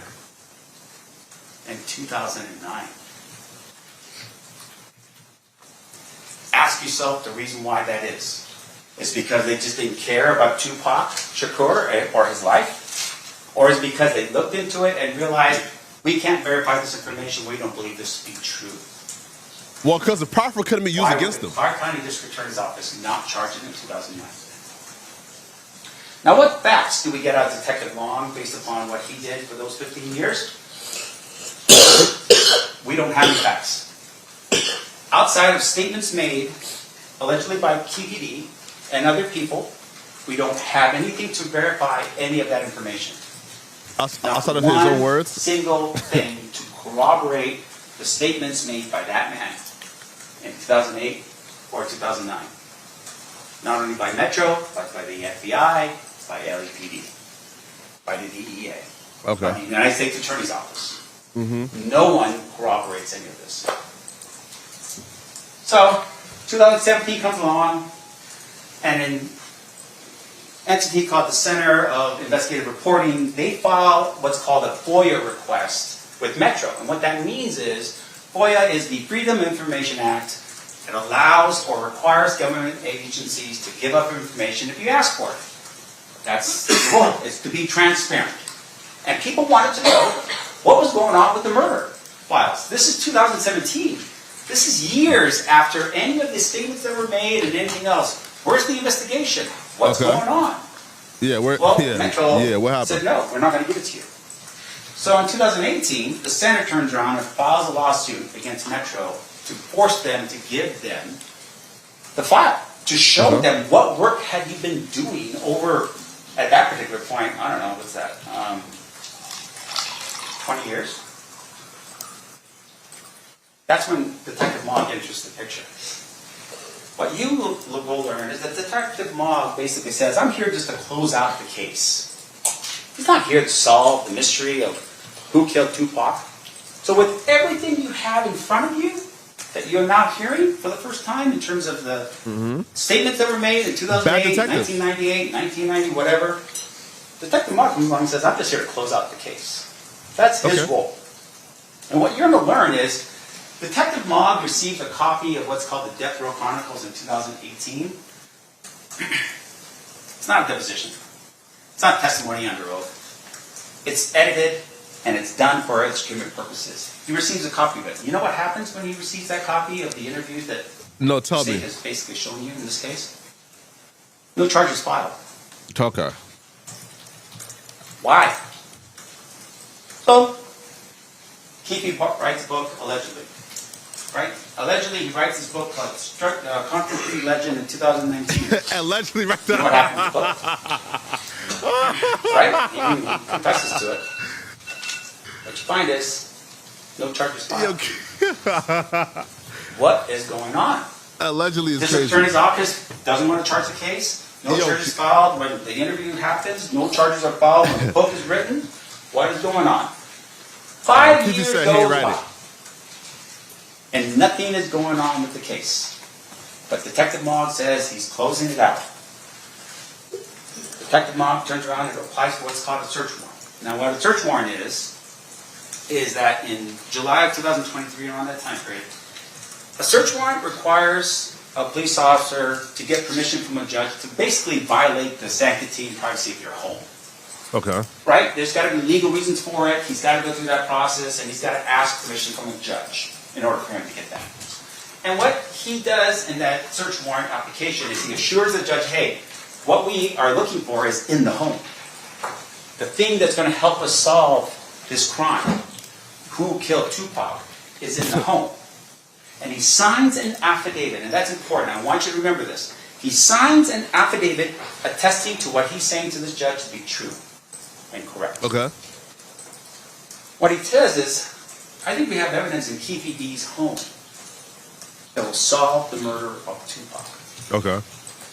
So up until this point, they've got all these statements. They can't be corroborated. So now they're saying, we have evidence in this home. that we think probably is in the home. And as a result, we're going to find this evidence. It's going to help us solve this case. What I'm going to tell you right now is that you don't find it. Duh, it's been 22 And in years. the meantime, Detective Mogg retires. He now becomes Mr. Mogg. And Mr. Mogg goes to the grand jury. And in the grand jury, it's a secret proceeding. We're not there. The defense, isn't sitting like we are here. It's just the prosecutors. There's a panel of people called the grand jurors, and you have people come up and they testify under oath. And there's really no way for the defense to challenge any of it because it's done in secret. We don't really know about it. Yeah. But in this particular case, Mr. Mogg is sworn to testify truthfully. Okay. And you know what Mr. Mogg does? He just reads pages of the book into the record. Duh. He doesn't do any more in terms of an investigation than read pages of a book into the record. His own words He against him. never documents in any of his efforts any verification of the book before he reads it into That's the all record. it takes. He walks up, gets on the stand, and reads the book as if it's the gospel truth. Uh-huh. And that's what he does. He treats that book like it's fact. Is it not? Now, what you're going to find out about Mr. Mogg is that he never wrote a report. So when he took over the case in 2017, all the way up until when he retired in 2023 and was in front of the grand jury, he never wrote a report. Not one time. Not like Detective Becker, and not like Detective Long, and not like any other police officer who does their job. This man never writes a report. In fact, what happens is he transitions, right? He's a Metro detective, he retires, and then he gets a job working as an independent contractor for the district attorney's office as an investigator. And as an investigator, he doesn't have any police power. He continues to work as a lead detective on this case. Even though the procedure is you hand your file and your officer's report to the next detective in line. That's how this works. But he keeps the file for himself and he starts billing against the file after he retires as a detective with Metro. Okay. Because now he's an independent contractor. That's important to know. Why is that important? Because what the evidence is going to show you is that he backloaded his work. And when he finally writes a report, it's not an officer's report, it's an investigative report that spans from 2018 to current, and we just received it about 5 weeks ago. The importance of capturing everything you do, the accuracy that you would need to be able to be in court on a murder case, not some type of college paper that you forgot to do and then the last second just put something together and, get it out the door. Mr. Mogg does not do any of that. Okay. That's going to be important later for you to consider. So what he do? Because according to that report that he submitted 5 weeks ago or so, he never verified the book. According to that report, he never investigated any of the alternate theories that were out there, and you're going to hear about those alternate theories. There are people who have developed over time answers to the question, who did this and why? He never looked into any of it. Which I think, at the end of the day, don't you want to see what's out there to help your investigation? And according to his work, his report, he did more on the case after he became an investigator than he did before when he was a detective.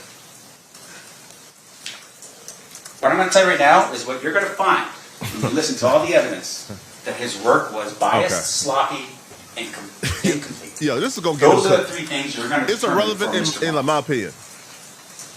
Now, because of the fact that in terms of the evidence They itself, already used the he doesn't interview, have much, Ty. They already did. the state's going to lean pretty heavily on their witnesses. And I'm going to give you a sampling of the type of people you're going to run across in this trial based upon their witness list in this case. First person is this guy named Reggie Wright Jr. He's the security company for Death Row Records. And what he is a felon. Second of all, you're also going to find that he's a former Compton police officer. Okay. He worked for Compton PD for about 5 years, and apparently he got disabled. At some point, he becomes a felon. You're going to learn about that. Uh-huh. And his father, like I said before earlier, Reggie Wright Sr. was the head of the Compton PD gang unit. What you're also going to learn about Reggie is that, once again, he was supposed to be protecting Suge Knight. Where was he the night of the shooting? Mm-hmm. In addition to that, he orders his security team to not carry firearms the night of the shooting, before the shooting took place. What you're also going to learn is, he wasn't even around when the shooting occurred. So the principal, meaning the person he should have been protecting the most, would have been Suge Knight, the head of Death Row Records. Oh, this saying Reggie killed Tupac? This man y'all was cut it nowhere out, to be bruh. found. He was sitting at a club called 662 down the street, waiting for Suge to show up. Oh, cut While it he out, left man. his people that were working for him unarmed in the vehicles behind Suge Knight. And when push comes to shove, he orders his people to lie to police during their investigation. Oh, they're trying to frame Reggie right now. Y'all cut it out, bruh. That's going to be qualified then. That guy's going to be qualified then. In addition to that, when everything was said and done, Suge Knight went to prison because he was not supposed to be in a fight. They desperate right now, bruh. His release. Guess who takes over Death Row Records? Oh, they desperate right now, man. Now, the state is also going to bring in These other niggas people crazy, cuz. with unreliable They're positions, trying to paint including Reggie. criminal histories, financial motivations, and inconsistent statements. That are the people and the quality of the evidence that you're going to listen to in this case. Just to give you another example, there's going to be an individual by the name of Devonta Dirt Rockley. Who is he? He's been a paid informant for years. You're going to hear that, that they have paid him to be an informant. He will, of course, say whatever he needs to say to avoid $5,000, by the way. But his testimony will be inconsistent. And that's what you have to really rely on. And What they exactly paid is Dirt he Rock gonna say, $5,000. and can you even believe it? In addition to that, you're also going to learn about a disgraced LAPD detective by the name of Greg Cady. The state told you about him. Shout out to Greg Cady, He man. benefited off of what was happening with regards to Keithy. Now, Greg Cady, he stole the file. What you're going to learn is he actually stole the file. He took the Tupac and the Biggie case files and walked out the door. This is an LAPD detective. And that did they all are the interviews. using, or one of the people that they're going to be focusing on to establish their case. He writes the book, and then he holds himself out as the person who solves the murder. That's Greg Cady. That's the LAPD detective. Choke got evidence on Reggie Wright? What you're also going to learn is Greg Cady, Man, when shout he out was to a Choke. detective with LAPD, was basically caught manipulating witnesses. And because he was caught manipulating witnesses, it led to cases being overturned as a result. There was a court finding on this issue. A judge determined that. And there we go. That's Greg Cady. That's a witness in this case from that. Now, your challenges, right? I mean, gosh, we're sitting here, there's cameras in the room. I mean, things going on. But it's really time. Like, how do you, as jurors, try to figure out time on this case? There's been so much time. Delays. By who, though? And there's corruption. How do you look at your information that you're receiving with anything more than just like skepticism? Like, you're going to look at this stuff and be like, well, I mean, you have a motive to lie. Okay. You have a motive to tell or deceive. And it's because at the end of the day, there's not actual facts. When you get past all the talk and me talking, just look at the actual facts. What facts do you have to support any of what KPD said or any of his interviews or in the book?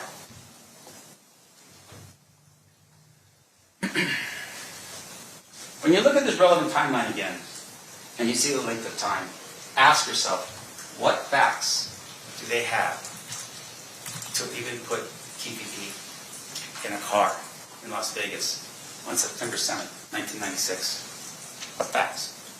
His own words. When you look at the video that happened at the MGM, look for him. Try to find him in there. Try to find any of the other individuals. Remember, he said there's 3 individuals in the car with him and Orlando Anderson. Orlando's in the video because he's getting beat up. They're in Find different seats. any of those other individuals on the videos of the MGM. Look for evidence that shows that Keith was even in Las Vegas on the night of the fight. He put a picture Receipts, of himself in the book at credit like cards, in Vegas. a picture of him standing next to somebody else, maybe watching the fight from another casino. Something. Okay. Give me something. In the book, you're going to learn that Keith says that he was at the fight. He was sitting on the second row. He was sitting with all the celebrities, and he's dressed in his finest gear. There's not one iota of proof that he was ever at that fight. But you know who does show an iota of proof that he was at the fight? Suge Knight. Suge Knight was raided, and at some point, there is a ticket stub to that fight, the Tyson versus Selden fight with Suge Knight's possession. Because he went to the fight. And you would think, a fight like this, you want to show everyone that you were at the fight. There's no evidence at all that man was even at the fight. When we take fact versus fiction, really at the end of the day, what you're going to hear from witnesses that will testify to this is that Kiki D was known to do this. That's the testimony you're going to hear in this case. That's what you're going to hear about that man right there. And so you have to ask yourself the question. So the argument here is my client's a liar. Is that going to and untrustworthy? So don't believe his confession. Keep repeating a fiction? I keep repeating that? The answer is no. You have to corroborate everything I say in order for it to be true. Otherwise, it's just that. Or fiction.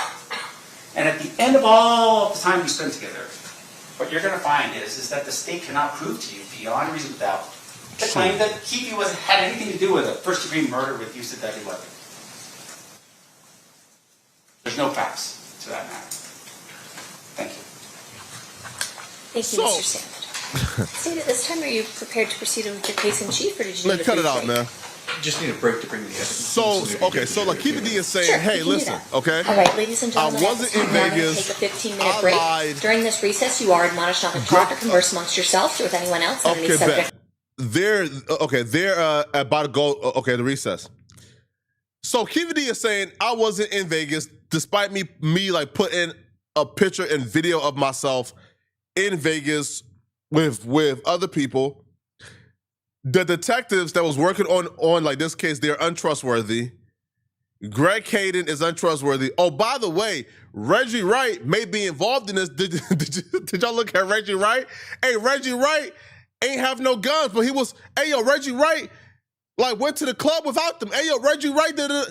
Listen, there's not a jury, in my opinion, that's going to believe that Reggie Wright is involved in this whatsoever. And then Reggie Wright is testifying, right?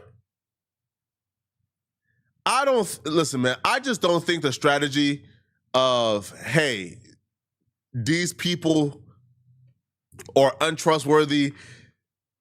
These people have their own personal self-gain. This person here stole the case files to do interviews about it, to become famous. This person was a part of Compton PD. Compton PD is corrupt. I personally don't think that that's enough to overcome his own confession.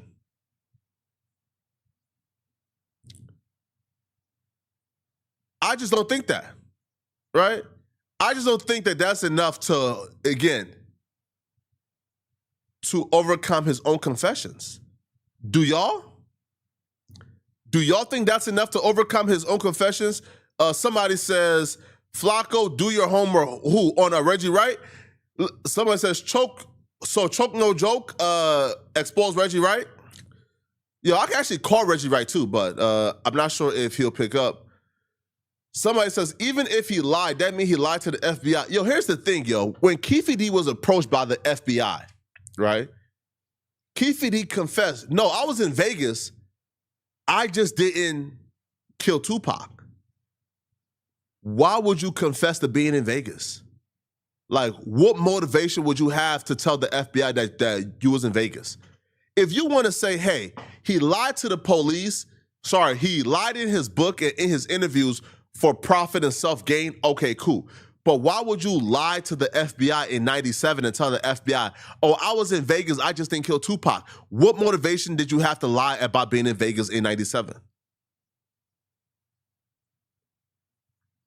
There is no motivation. There's no motivation for lying about being in Vegas in 97. There's no motivation. As a matter of fact, if you were not in Vegas, it would have behooved you to tell the folks, hey, I was not in Vegas. They're lying on me. Oh, hey, these people, they're saying I was in Vegas. No. Hell no, I was not in Vegas. They lying on me. But you told the FBI you were in Vegas because you were trying to say, hey, man, listen, y'all might have been in Vegas, yeah. Y'all might have my car in Vegas, yeah. But I ain't do it, bro.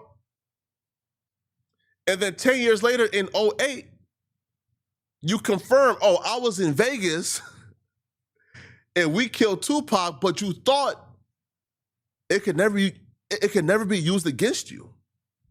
Now, somebody says, yo, Flacco, do your homework. Okay, listen, they're on a 15-minute recess. So let's go to Choke No Joke. Let's go to Reggie. Okay, let's look up the videos where they're saying, again, we're on a 15-minute recess, so we need to find a 10-minute video real quick. So Reggie Wright, Tupac, right? Cool. Reggie Wright, okay, let's look this up real quick. Let's see real quick, okay? So we can look at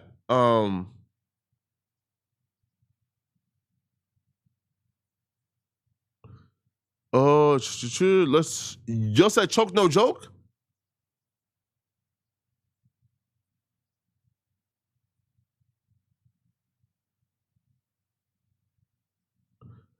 All right, cool. Okay, cool. So let's look at this. So somebody says Choke No Joke. Cool. Okay, so and y'all tell me where did Choke No Joke identify Reggie Wright at? But let's take a look at this, okay? So we just heard at trial that Keefe D and his attorney, they plan on exploring the theory that Reggie Wright has something to do with Tupac's death because Reggie Wright apparently was supposed to be guarding Suge. However, Reggie Wright told his security guards to leave their gun at home. I'm not sure if that's true. That's what they're saying at trial during his opening statement. They're also claiming that Reggie Wright, instead of following Suge and them, he was already at the club where they were supposed to meet him at. They're saying he did that on purpose because he knew there was going to be a shooting. So Reggie Wright, at the very least, did not pull his gun, but they're claiming that Reggie Wright orchestrated it. I don't think so. But Keefe D, in an interview, actually said that Reggie Wright did this. So let's take a look at this. Good evening. Dwayne Keefe D. Davis insists in an interview with our 8 News Now investigators that he did not kill Tupac Shakur. His trial, though, is just a week away. Speaking with our own Vanessa Murphy, Davis blaming the son of former head of security for death row records for the killing in an interview you will only see right here on 8. If you did not have anything to do with Tupac Shakur's murder, who do you think did? To me, I think they witnessed Reggie Wright Jr. All he do is lie and tell stories. He even be on the interviews threatening my son. Okay. You know what I'm saying? Threatening my family. It's wrong. Even Katie be on them interviews threatening my family. You know, it's wrong, man. It's wrong. In that 400-page motion filed by the DA's office, one of the points that they are trying to make is that a lot of what you have said is true. So you're sort of your own witness, that you said you went to prison for selling drugs, all of these specifics, your role with the Crips. So they're saying you were accurate, so you might be accurate about the murder.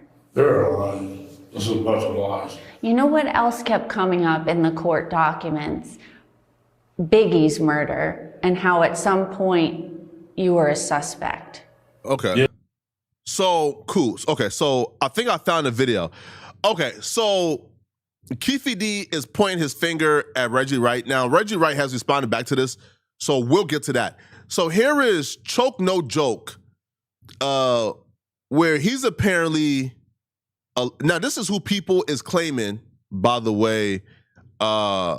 This is who People is claiming has the evidence on Reggie Wright. Now, I've never heard this before, so I'm watching this as somebody who is completely unbiased in a neutral party. So let's get into Choke No Joke, explaining why he believes Reggie Wright is involved in Tupac's murder.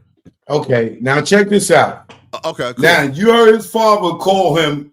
He said he called his father. His father said Reggie called him and told him that it was Orlando and everything, right? Listen what Reggie said. Okay.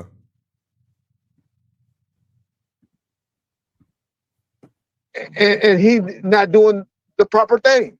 One, let your owner know, or let your boss know, or let people know that there was a big fight at the MGM. I had never knew about that or heard about that.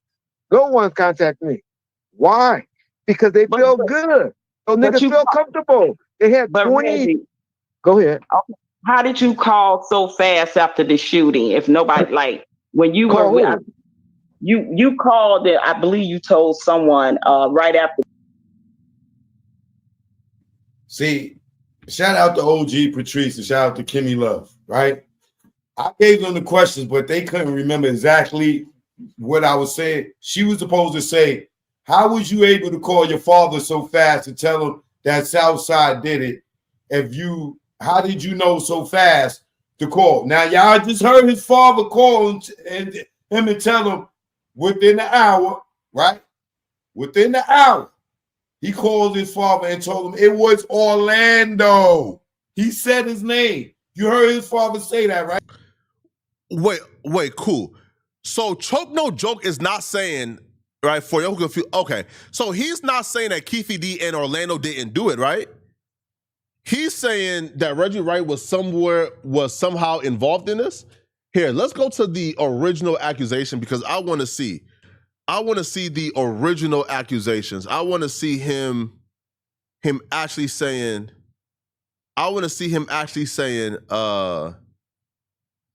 that he did this. All right. I want to see him actually saying that he did this. Okay. So where's the videos where he's saying that Reggie Wright, the girls of Tupac got you? Okay.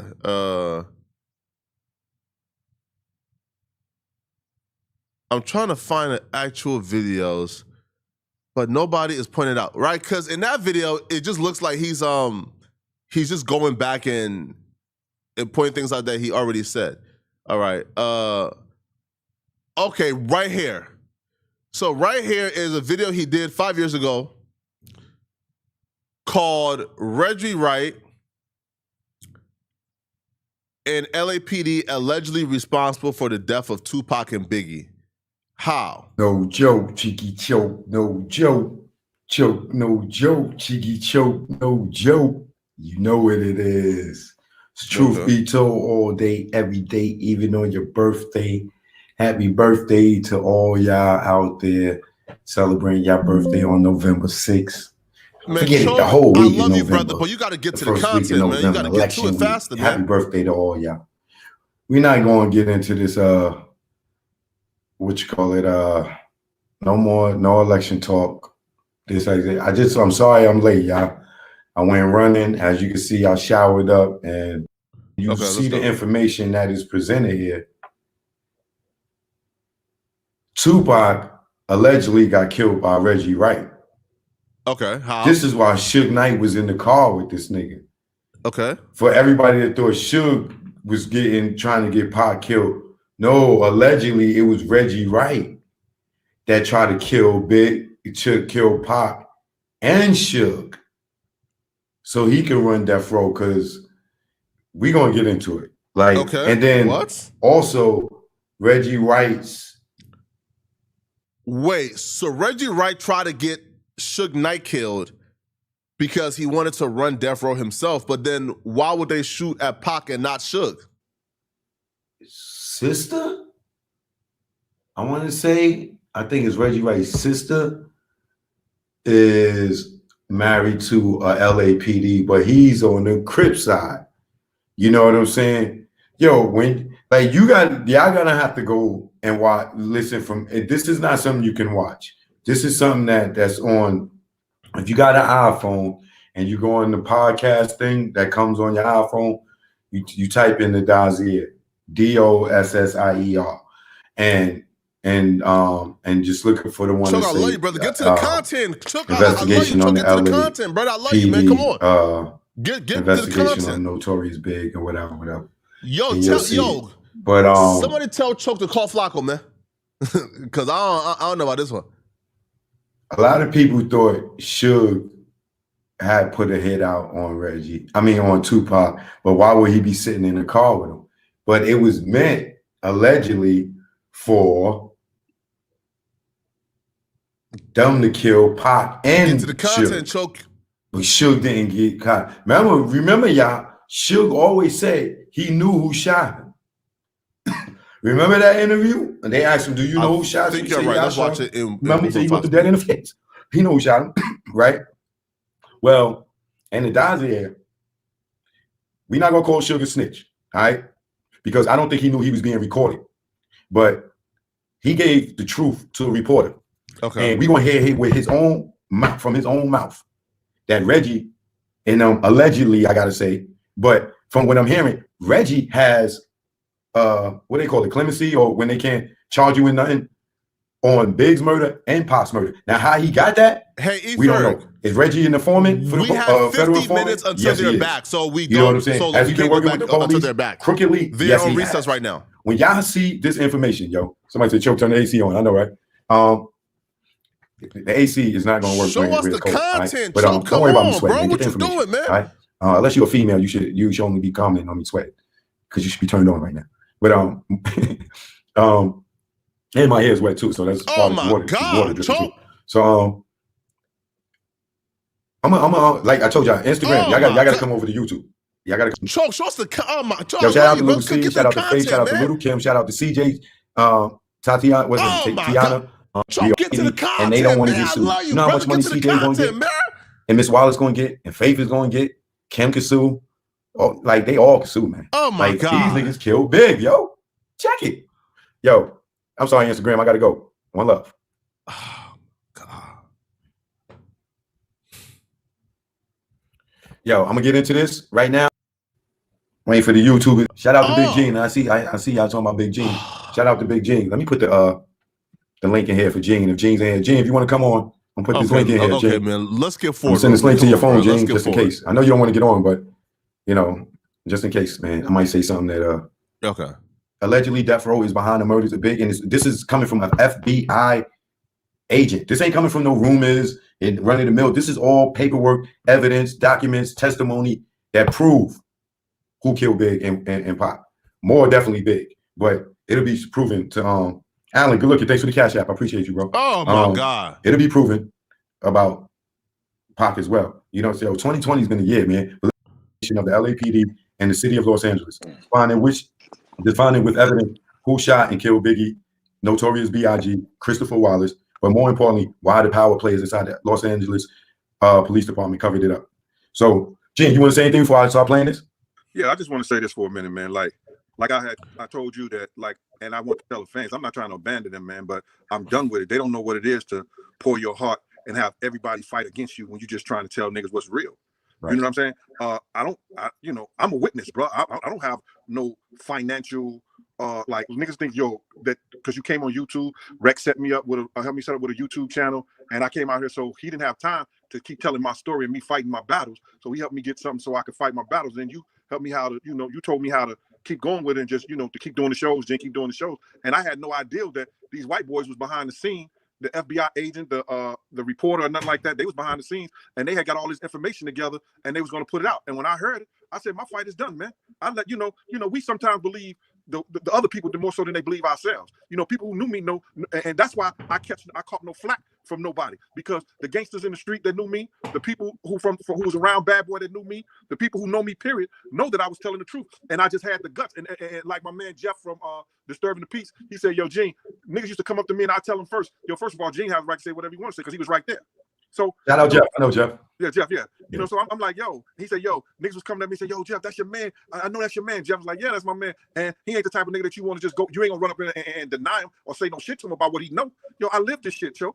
You understand what I'm saying? And I fought the battles, man. And now I can say, job well done. I'm done with it. Now, if they want me to come and testify, Big Mother don't want me to testify again, and Big Mother don't want me to, do anything for them, I'm there. you know. But as far as me, you know, coming on YouTube or coming on my channel and talking about this shit, I'm not doing that, bro. I'm dead with it. I just want to just say this one thing, man. You know, like the LAPD, the lieutenants and the chiefs and everything like that, they had nothing to do with Rafi. The niggas from Death Row told him to say that he matter of fact, I'm gonna play it too. He said niggas from Death Row told him to say that Orlando Anderson took the chain the day before it even happened. Yo, and the dude we said live right now, Exactly.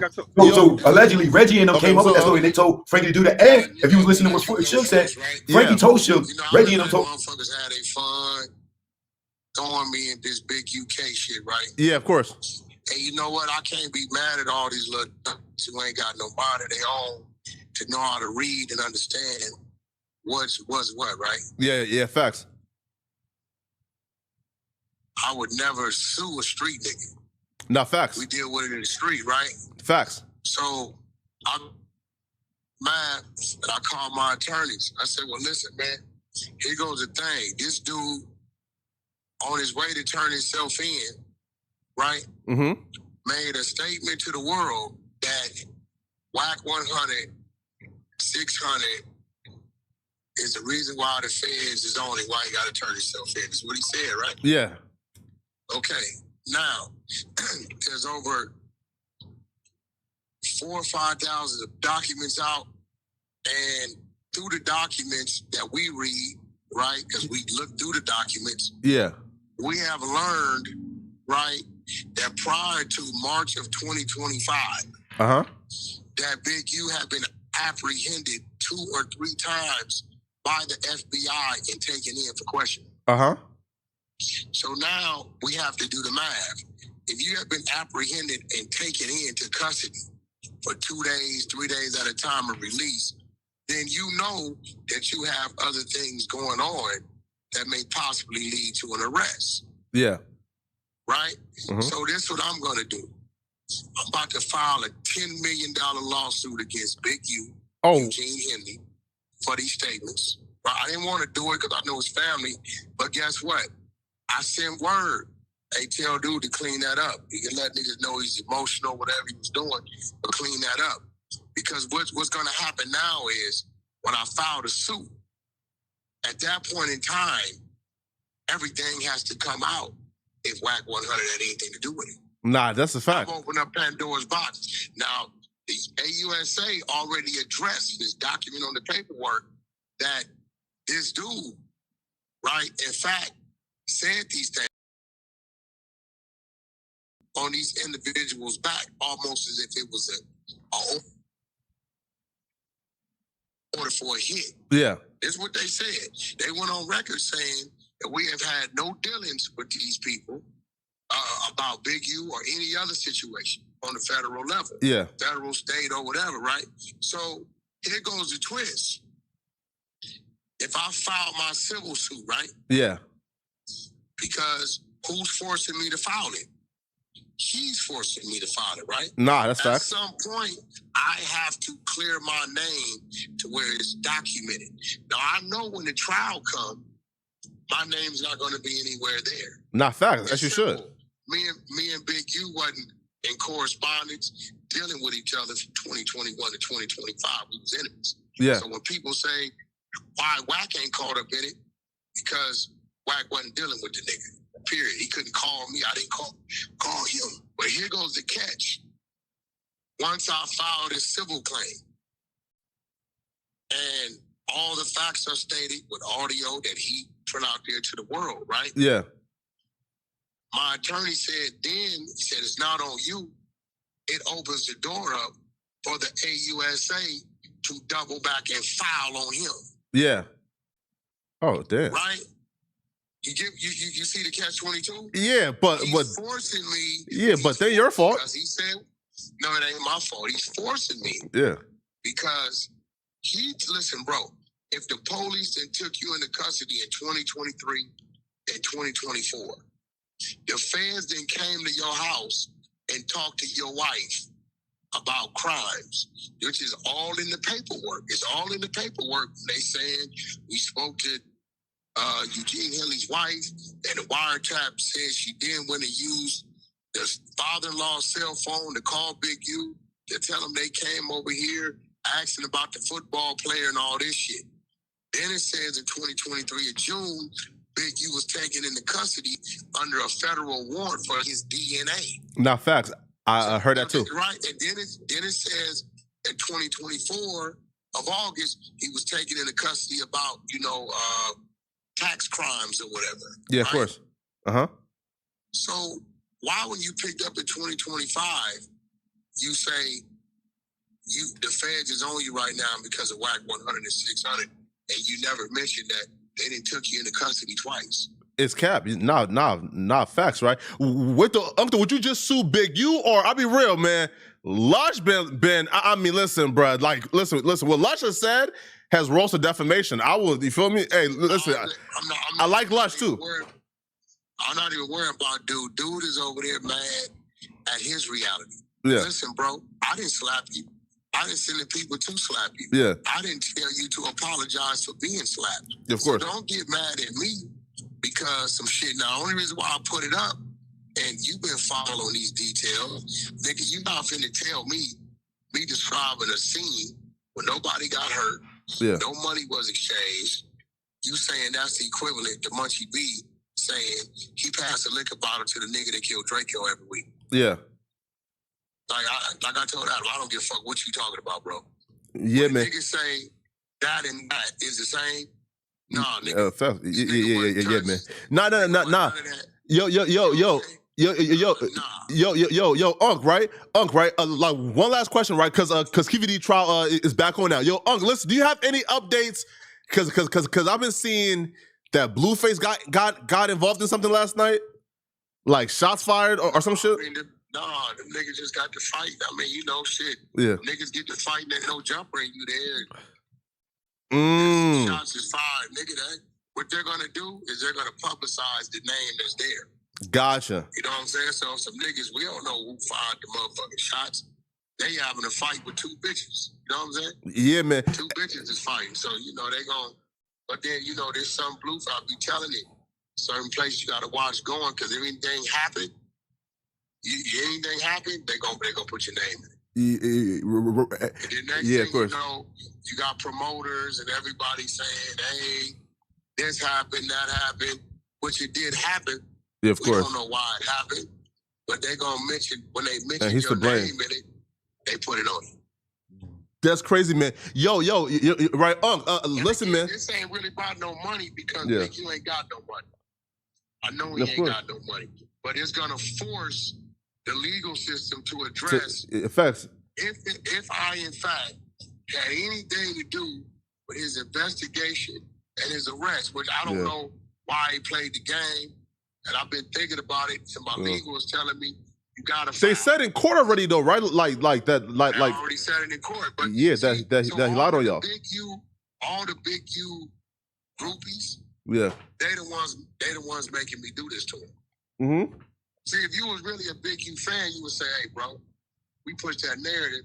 We're going to force this nigga to file on this nigga. Yeah, of course. And then now it's paperwork. See, I got to, just like the World Star Hip Hop shit, when they put up that CS2 back shit, I filed on them. When I filed on them, everything came to the table. And guess what?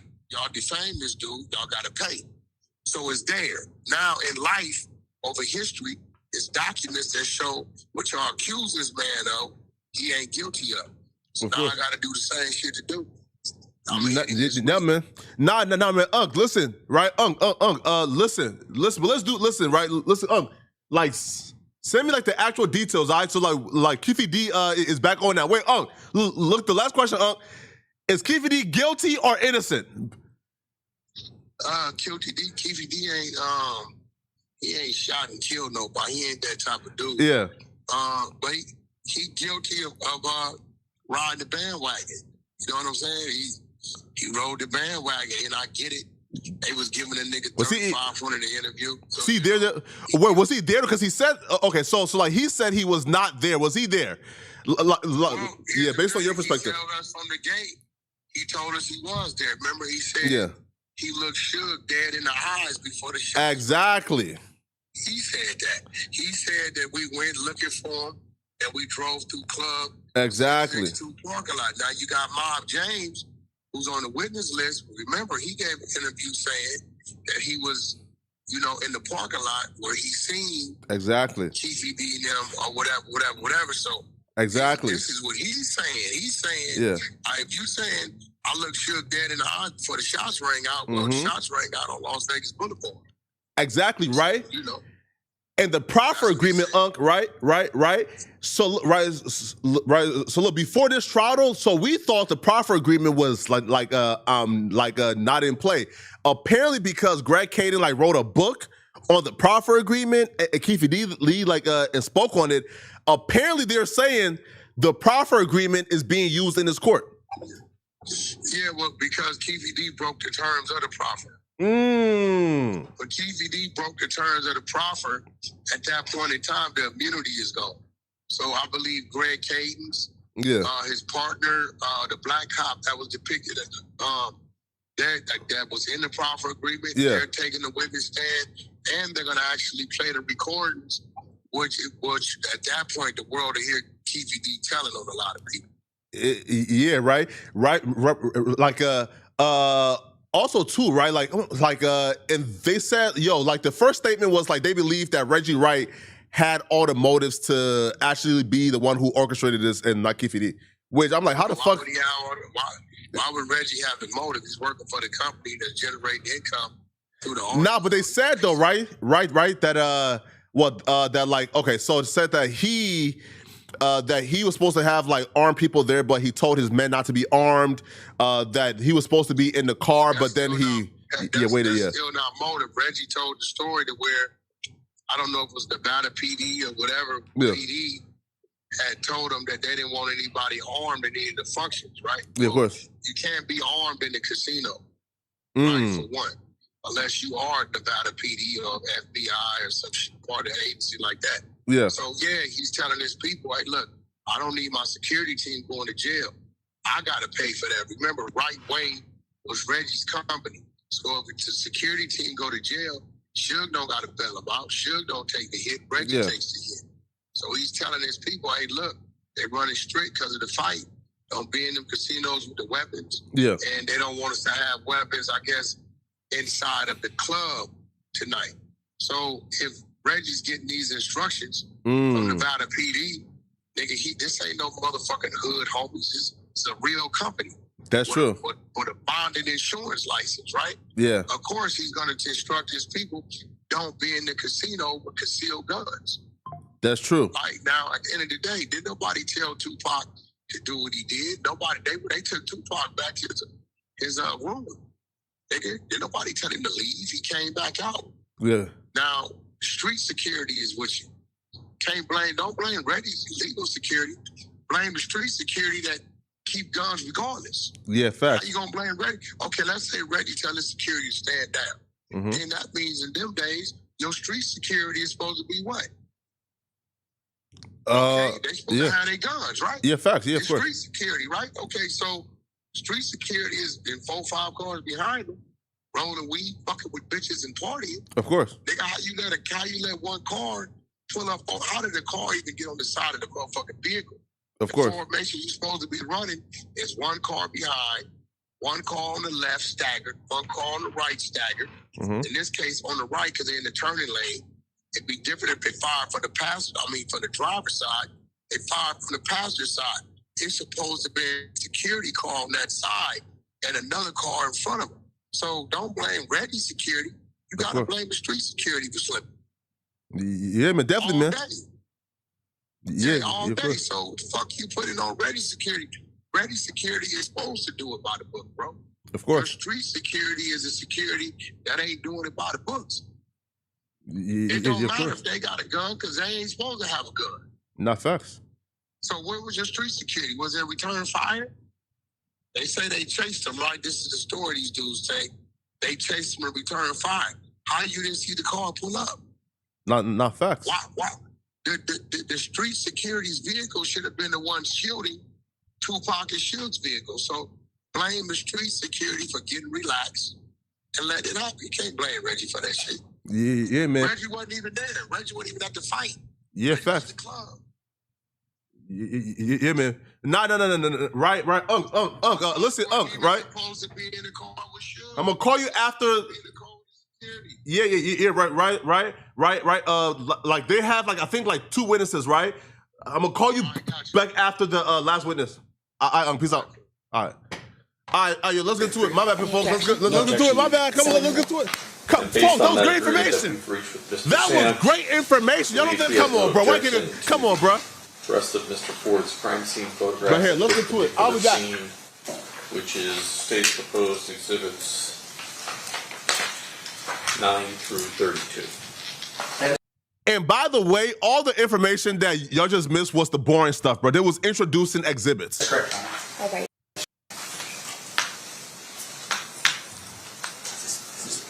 I gotta go piss. I'll be back, okay?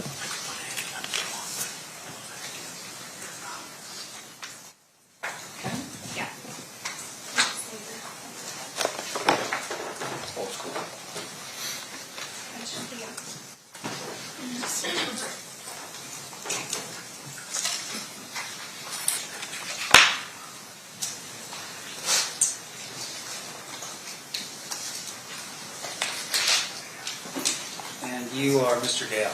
Yes. Well, welcome back to the courtroom. Thanks. So let me ask you this. So how long had you been working for Metro until you retired, basically? Like 13 years. I see. And at the time when you were on the bicycle on September 7th, 1996, how long had you been working for Metro at that point? Yeah, I thought that's what you asked to begin with. Oh. I started in '83, so it would have been right around 13 years. I see. And obviously, when you are first a police officer, you go through an academy before you become an actual police officer. Yes, sir. And you learn skills and techniques and things to help you become a successful police officer. Yes. One of those things I would imagine would be writing reports. Yes. Now, fair to say, though, in this particular case, what you had seen, or what you had done was basically you saw a license plate that wasn't on a vehicle, you stopped them, you asked for their ID, and at some point you just allowed them to continue on their way. Yes. So there was no need to write a report about that? No. Okay. Did you write a report and with regards to that stop? No. Okay. Now, when you were present at the scene and you saw the vehicle stop, do you know if any other vehicles were behind it? No, I did not see any other vehicles behind it, so I don't know. So there wasn't like a caravan or a line of vehicles behind the black BMW when you stopped the BMW? No. Can you describe for us a little bit about what PPD the area was like on the night of September 7th, 1996? It was a pretty average night for the Strip as far as the amount of traffic flowing and things like that. Not particularly crowded or packed or anything like that. The area we stopped in had some lighting, but it wasn't like right in front of a hotel or something that cast a lot of lighting on the area or anything like that. But, I see. You know, nothing out of the ordinary. So there was nothing out of the ordinary as to that particular date and time in terms of any special events going on in Las Vegas at that particular time?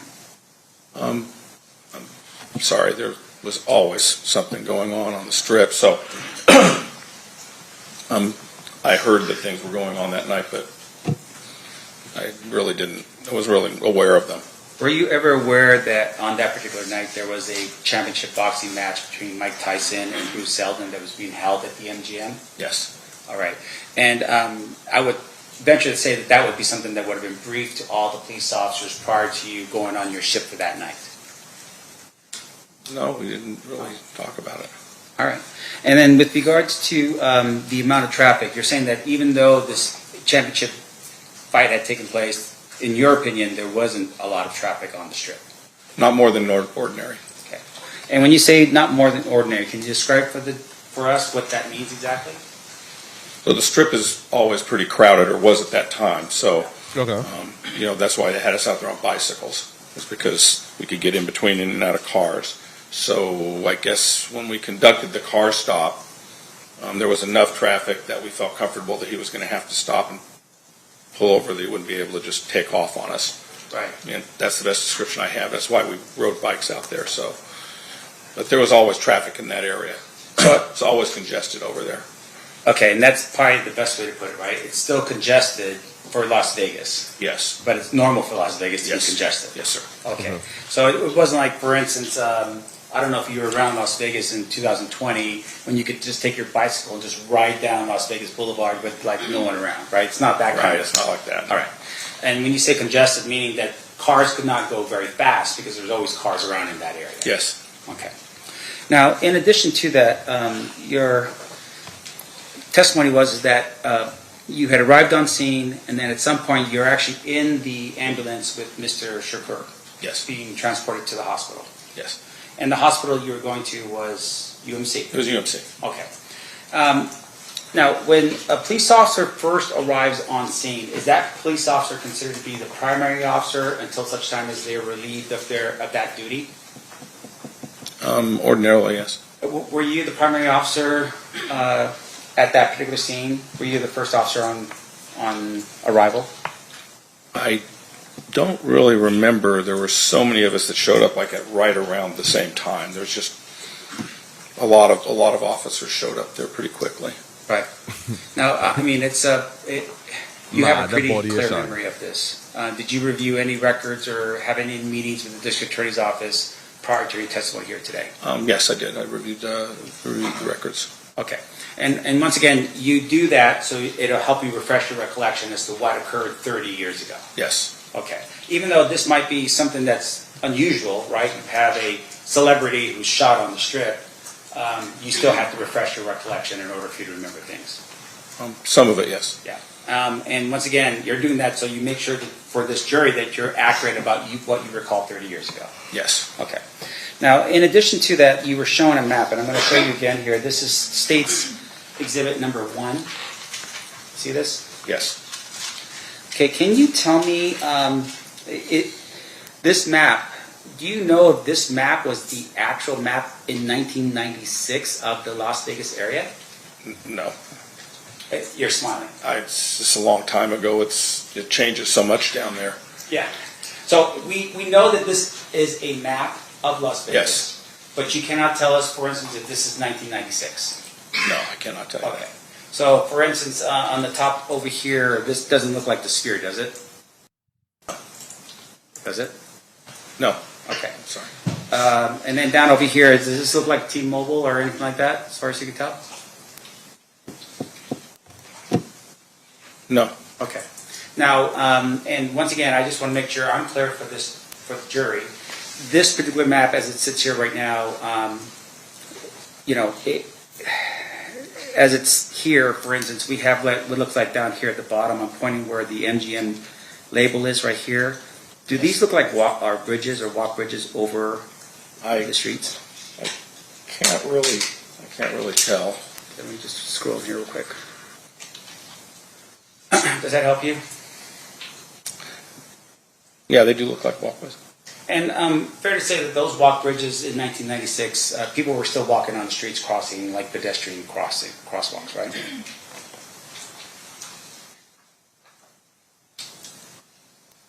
I'm trying to recall. I couldn't honestly recall.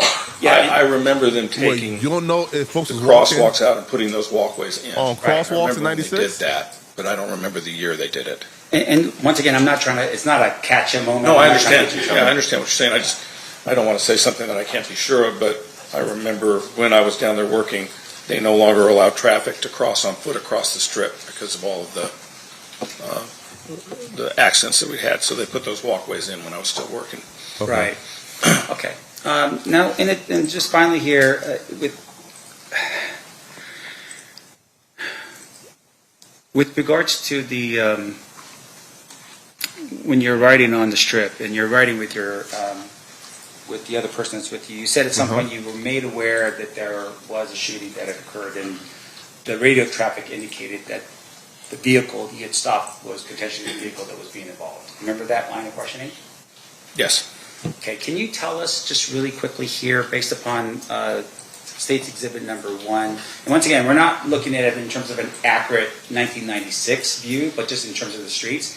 Can you tell us where you were at when you took off to wherever the vehicle was, and I'll just pull that here real quick so you can. Thank you. Sure. I couldn't really tell you where we were because my memory serves me, it was called out right around the same time as we were rolling up on that vehicle. Okay. There was shots fired call and vehicles involved, and then we rolled up and saw that vehicle in the middle of Harmon, And on when the you boulevard. okay, and when you rolled up and you saw the vehicle, can you tell us other vehicles that were behind that vehicle? Were there any other like vehicles in an entourage behind the black vehicle? There were several vehicles stopped all over the strip. It looked cluttered with cars, so I couldn't tell you if they were with them or not. Sure. Did other police officers aid in terms of just securing the scene and making sure that anything of evidentiary value was going to be kept in that area? Yes. Because I would imagine it wasn't just you by yourself. Right. Your partner, other officers arriving on scene would have started to help as a team. Yes, sir. Well, for your saying it's dumb, this is actually a smart strategy, and I'll Any explain redirect why. examination, Mr. DiGiacomo. No, Your Honor. Ladies and gentlemen of the jury, do you have any questions for this witness? If you do, please raise your hand and I'll walk you through the process. Seeing no hands, thank you so much for being with us, Mr. Dale. You are excused. Thank you. So they're done with this witness, right? So the reason why he was like pressing the witness or trying to figure out was because Keefe D says there was a caravan. So if the witness is saying I didn't see any caravan, that just plays into Keefe D was telling Cap he was lying in his book and his interviews. He wasn't there. He just made everything up. So with every witness, they're just trying to prove that the witness account of things is inconsistent with what Keefe D had to say, which hence goes into their like a defense, which is Keefe D made everything up. So that's why that witness, by the way, answered that way. You do solemnly swear the testimony Okay. that you give in this section shall be the truth, the whole truth, and nothing but the truth, so help you God? Yes. You may be seated. So she's the woman that I believe was outside when Keefe D and Tupac drove by, and she watched them, right? And she witnessed like the shooting, and she witnessed like Pac and them like drive up. So she should be the witness who witnessed like the vehicle that shot at Pac, I believe, if I'm not mistaken, or this might be somebody else. State and spell your first and last name for the record. Okay. It was Johnson. Okay, so you went by Ingrid Johnson back then? Is that a yes? Yes. Did you come to Las Vegas on the weekend of September 7th, 1996? Yes. Who'd you come with? My best friend and some girlfriends. Okay, can you tell me who they were? Shalane, Tanisha, and Lauren. And why'd you come to Las Vegas that weekend? Well, when you live in LA, you go to Vegas all the time. It's just a party city. So we decided to go for the weekend. We were all off work. And so we went to come hang out, have fun. And were you aware, and well, first let me take a step back. So you guys were living in LA at the time? Yes. What part of LA? I may have been living at my dad's, which is Carson. Okay. And then and you came out for the purposes to party. Were you aware that there was a Mike Tyson fight that weekend? Yes, that's one of the reasons. There was always a Mike Tyson fight. But we were coming because my friend knew one of the managers or coaches, I forget what they're called, and we had planned on going to the fight. Did you end up going to the fight? No. What happened? Women in the bathroom, 4 women in the bathroom did not work. We took too long. We missed the fight completely. And so, where were you staying that night? I believe we were at the Lexor, or the Rio, but I think it was the Lexor. Okay. And then, did you ever actually make it to the MGM where the fight was? We made it to the let out, is what I call it, because the fight was already over, so everyone was kind of hanging out. So we went to see what was going on for the night. And did you hang out there for a while? I don't remember, but it would have been enough time to run into a few friends and say hello and hang out, and maybe drink or two, maybe. So, what did you do after hanging out at the MGM Grand? Well, we had met one of my friends, and they had mentioned there was somewhere they were going to go. So we decided, okay, we'll go there first and see what's happening before we decide, where we're going to end the night. So we all got back in our car, the rented car we took from LA, and drove. And do you recall what kind of car that was? It was a convertible Supreme. And did all 4 of you go into the car? Yes, all 4 of us were in the car. And what happened once you guys started driving? loaded question. A lot happened. We got in the car. I believe we left the MGM parking lot, and then we went to the main street, Las Vegas Boulevard, I guess. And we were driving, and I believe we were, I don't know, about 10 minutes after leaving the parking lot, and then we ran into Suge and Tupac in the car.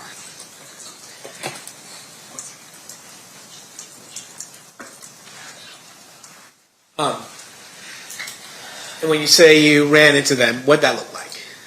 Well, we were driving, hanging out in a convertible, and my girlfriend Lauren at the time, she knew Suge, and she told us, "Hey, there's Suge. Pull up next to him. I'm gonna ask them what they're doing." And so Shalane was the driver, and she slowed up close to them. And so you said Shalane was the driver. Yes. Where were you seated? I was a passenger in front. In the front passenger? So Shalane's driving, you're in the front passenger, and the other two women are in the back seat? Yeah, Tanisha's behind me, and then Lauren is behind the driver. After all these years, you still remember that, huh? Well, yeah. Some things you don't forget. That one. And so then when you start driving, or when you see Suge, and your friend starts talking to Suge, what happens? They were talking, and she was like, "What's going on? What's happening?" We look over initially, we pull up to the car, and we kind of nod or say hello, that kind of thing. But we were in our own little world. While she was talking to him, he said, "Hey, we're all going to the club. Why don't you follow us? Get behind us. You can go with us." And so that was decided we'll go there first and see what's happening before we go anywhere else. So do you follow, do you remember who's driving and who's in the passenger side? Suge was driving, and Tupac was in the passenger seat. All right. I believe State's Exhibit 3 has already been admitted. We're going to publish that. Is this kind of the way they look at night? That was just like this. And so, you decided to follow Suge and Tupac to the club? Mm-hmm. Is that a yes? Yes, I'm sorry, yes. That's okay. And so, do you recall the name of that club? It was an area code, so I remember it was 662 or 702, but now I know it's 662. And then what did you do? Did you guys start driving over to Club We 66? we got behind them, and we start driving down the Las Vegas Strip. And it was weird because there was a car behind us, and they kept going around us trying to get in front of us. It happened quite often. It was really annoying. We didn't understand what was going on. And then at one point, we were getting ready to turn to go on the main street. I guess Flamingo was on. Or Flamingo, I think is what it's called. When we turned that way, I was like, what the heck's going on? People keep getting in front of us. I know how to get to the club. Let's figure out our own way. I can drive them. We can meet them up there. And so our plan was to get out from behind them. So you were confused about the way the cars were moving? Yeah, I didn't understand. In hindsight, I know now, but I didn't understand there was entourage. I just thought, they were going to a club. We didn't think about it. And then at some point on Flamingo, do you stop at a light? Yeah, so when we get close to the light, I tell Shalane, pull over, I'll drive. I know where I'm going. I've been there before.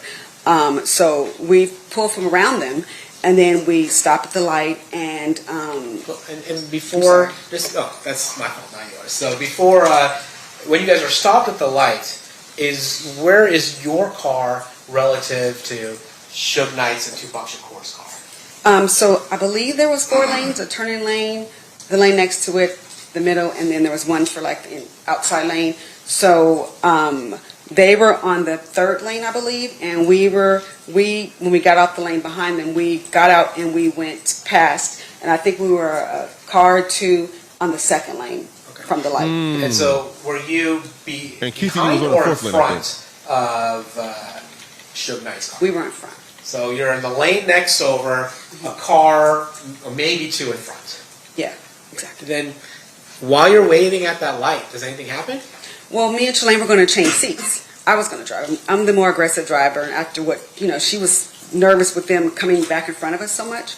So me and Shalane were literally head down, taking our seatbelts off when we heard the gunshots, when all hell broke loose. And to be fair, you didn't see those gunshots. No. And then what do you do when you hear the gunshots? I freak out, and I scream, what the hell? I said, what the hell? And then Shalane is kind of half up, half down, and so I grab her head to bring her down. And I was like, what the hell is going on? And then she has her hand on the wheel, but she's like frozen. And so I don't remember how many gunshots there were, honestly. But I know I put the car in drive, and I told her to get the hell out of there and drive. And so I may even grab the wheel. Like I said, I'm very aggressive. And from that, she tried to drive off. And then, did you see the color of the vehicle? Yeah, so we almost hit the car. When we were trying to drive off, there was a car in the lane, that last lane, that was the turning lane. And it was a white four-door. Can't tell you what kind, but I just know it was like white-ish. And we almost hit it when we were trying to get away. Were you trying to pursue the white car? Hell no. Just want to get away. And then where did you guys go? Did you turn off? Did you follow them turning off? Or? We turned off. We turned the only way you could turn because it was a light, a red light, which was down that first street. Why would she past. be capping? Y'all are crazy. And then when we turned right, we were just driving fast. There still might have been gunshots. I can't speak for anyone else in the car, but there was a lot going on. There was a lot of adrenaline. And then the first street we saw that was on the left, I was like, turn left. And we just turned down a random street that had like apartments on it. Now, it's fair to say you didn't see who was in the car, right? No, didn't look. But did you go back to where the shooting occurred? Yes, I did. Were you nervous about talking about what happened? I didn't think I had anything valuable to say, to be honest. So I wasn't nervous initially because I just was like, we came back because when we wanted to know what happened. Because we left, so we didn't know. We didn't look around. We didn't see anything. We just left. And so when we came back, we saw there were a lot of police presence. Is that normal to come I wasn't back a big fan of the police at the time, so I want to stop and talk to them and offer my help. But I also want to make sure if I could help, now, I believe her. But so when we went back, we told the officers we had been there when something happened. What happened when we left? And so he made us stop the car and get out the car. The police officer made us sit on the ground on the sidewalk in front of everything. Like cars are still, I think, may have been passing. So it was kind of an odd situation where they were like kind of rude to us, and then they're treating us like we're suspects. We really didn't know what happened though.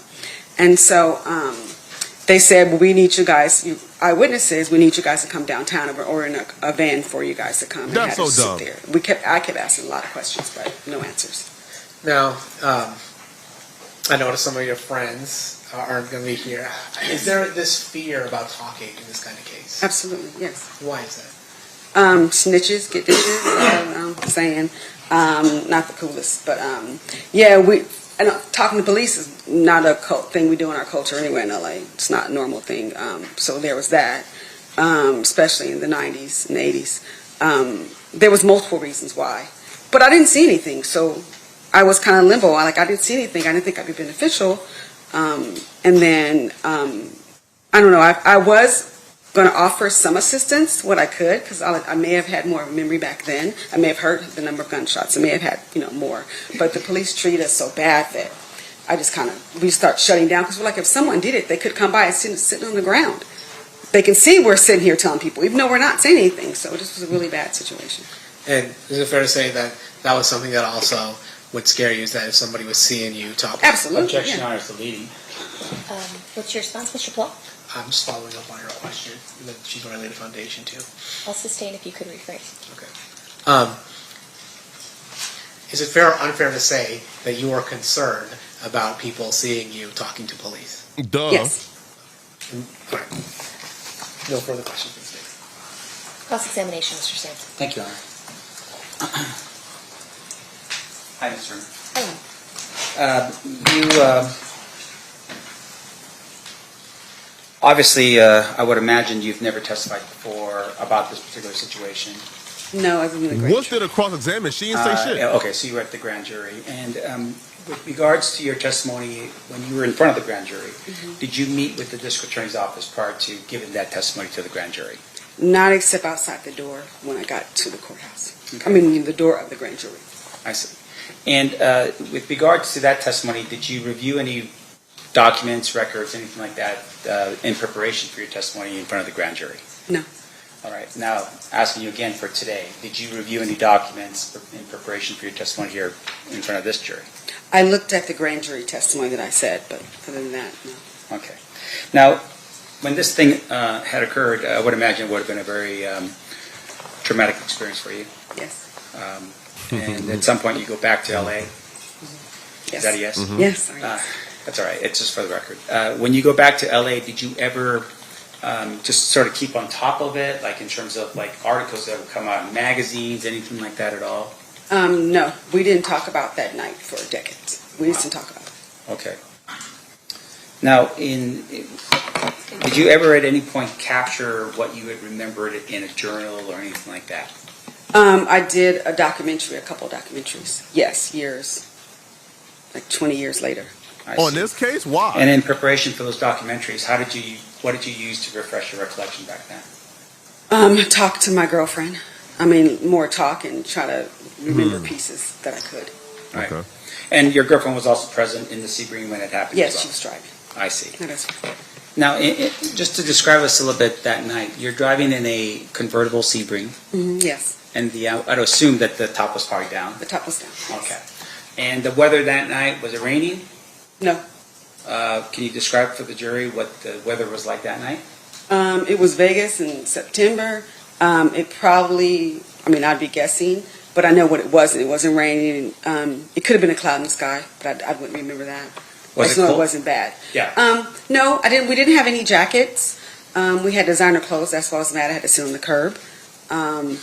But no, it was a nice, cool evening. So I would probably say in the 80s, 70s, 80s. I have no idea. All right. But obviously, among the four girls, no jackets or anything that would indicate that it was cold that night. Yes, no. Now, in addition to that, your testimony was that you had pulled up alongside Suge Knight's vehicle at some point. Yes. Now, I noticed that you weren't given a map. Did you ever have an opportunity to kind of envision exactly where this had occurred? I didn't forget that part.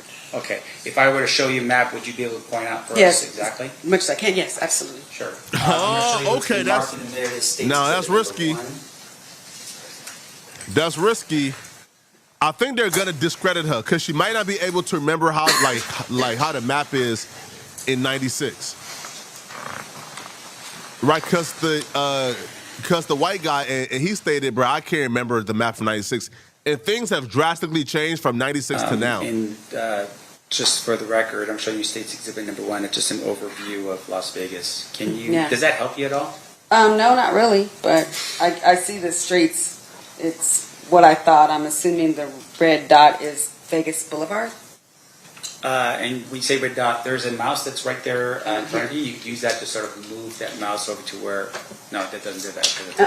I can point it, but Now let me do this. When you're on our computer, can you do that? you can point it now. All right. So would this be? And Yes, I'm using my that's- Sharpie. That's yes. the dot. Yes. Okay. So yes, that would be Las Vegas Boulevard. Now I'm going to point over here. Do you recognize this particular area? Yeah, that's where it happened. Okay. And this I'm pointing now once again for the record, Flamingo, and it looks like this would be Koval. Koval. That sounds about right.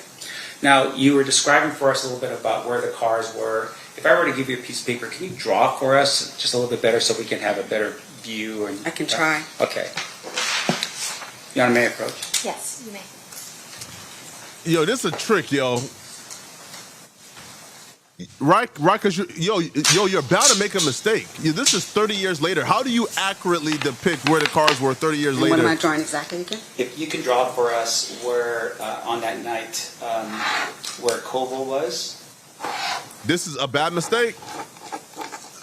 And just for the record, you're writing Koval. Is it for the horizontal line or the vertical line?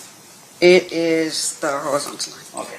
So that's Koval. And then can you draw for us where Suge's vehicle was when you pulled up to it? We were behind it. Okay. So it would have been. I'm just going to make lanes and don't quote me. If she It could be remembers off by this, one, of this course. is impressive. She's like 50. So I'll say this was Suge and we were behind. So this was. I'm going to put I for me.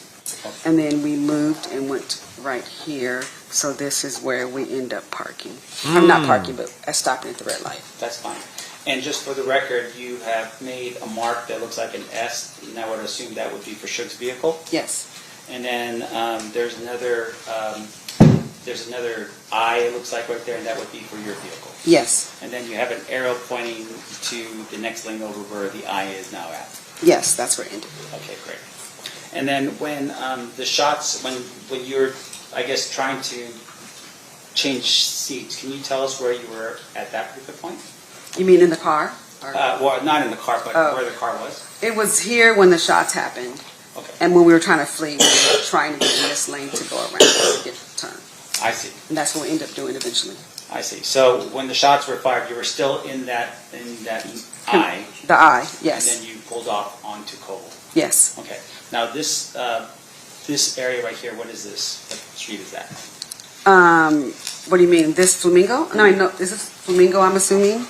I'm guessing. Like I said, I'm bad at direction on places I still go today. That's right. And then here was like sneaky. a gas station or something right there. And then here was where we turned off, right, which is where that first left was. So I don't know the name of the streets or anything. Yo, her memory is impeccable. Thank you so much, man. I appreciate it. All right. Your Honor, if I could have this marked as defense exhibit, opposed defense exhibit A. Any objection? No, Your Honor. And move for admission. Any objection to its admission? No, Your Honor. All right, so admitted. Did you want to publish? I would like to publish it. Uh-huh. Okay, feel free. Thank you. Her memory is impeccable if she got that right. But that I've shown you what's nah, been marked. facts. And Like the now lawyer it's sounds like he's about to like pull some trickery.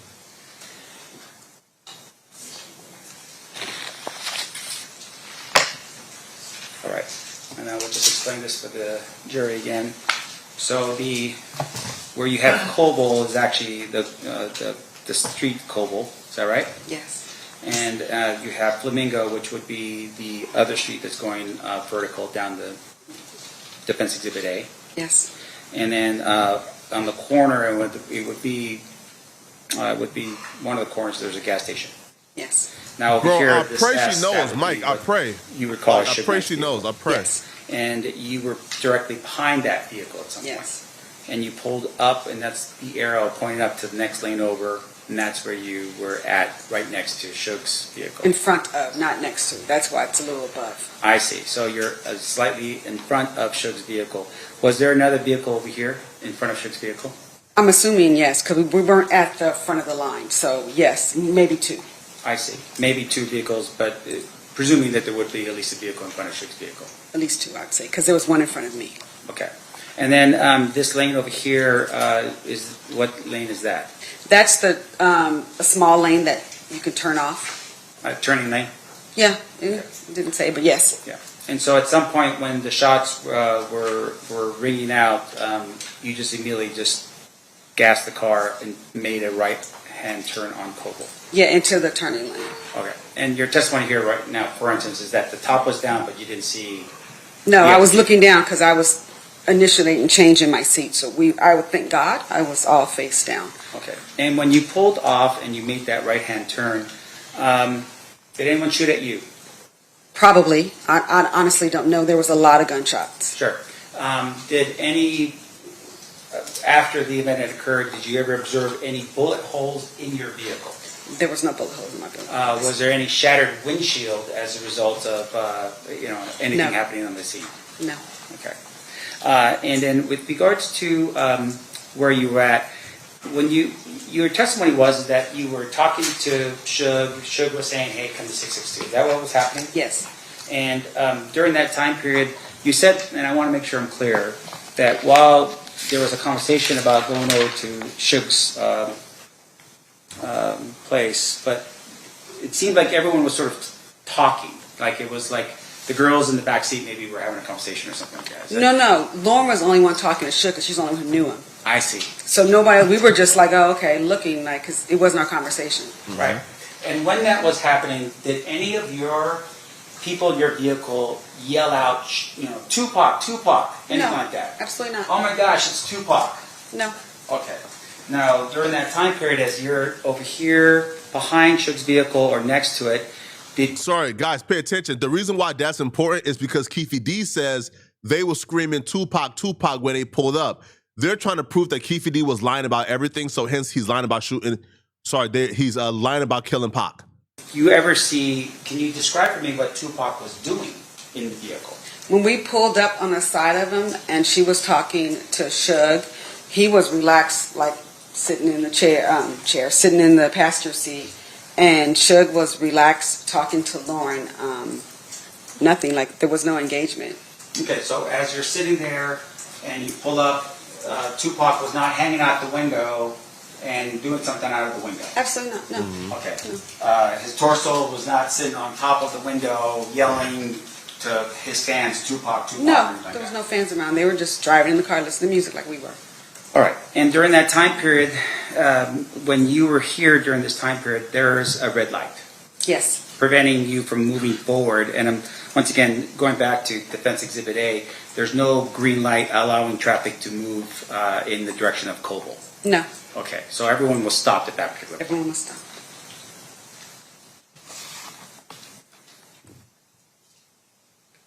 I have no further questions, Your Honor. Thank you. Okay. Thank you, ma'am. Any redirect? No, Your Honor. Ladies and gentlemen of the jury, any questions Okay. for this witness? So if y'all forget why that's important, again, let me reiterate their entire defense. Their entire defense is Keefe D lied about everything. Keefe D is a pathological liar and a clout chaser, and the reason why he's lying about this was for clout. Nothing he said is true. So far, right? Like so far, Keefe D's, I guess, account of where he was in adjacent to Suge and Pac, that was false.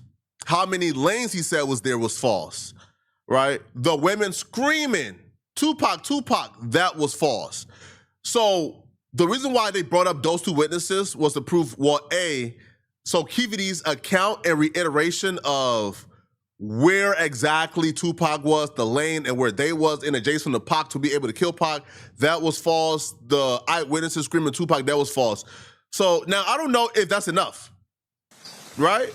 I don't know if that's enough, right? I don't know if that's enough to be able to get off of homicide or murder, right? At all. Right? Because if you confess to the important stuff, yeah, right? I was there when we shot and killed Tupac, you not knowing the minute details, or you let's say fabricating certain details or not remembering certain details, I don't know how much that's gonna play a factor into the jury's mind, right? I just don't know how, right? I think 100% he's One guilty. question from a juror. Could you gauge what direction the shots were coming from? No. No? Any fault? Oh, go ahead. Sorry, I'm gonna say it was just You're too, okay. it was too chaotic, and you're not, thinking about that, but no. Okay. State, any follow-up based on that question? No, Your Honor. Defense, any follow-up based on that question? No, Your Honor. All right. Thank you. You are excused. Hold on now. Hold on. Hold on. Now, so far,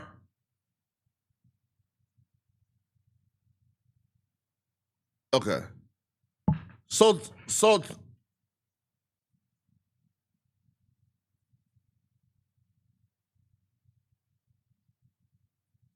this is crazy.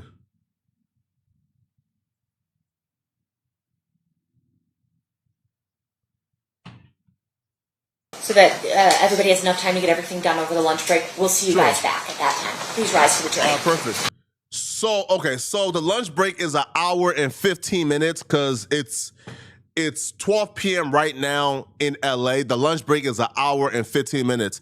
So I don't know if I'm gonna be back after the lunch break, but what I would do is I'm gonna be dropping videos documenting everything that we've watched on here. So just check back on the page to see if there's any updates, okay?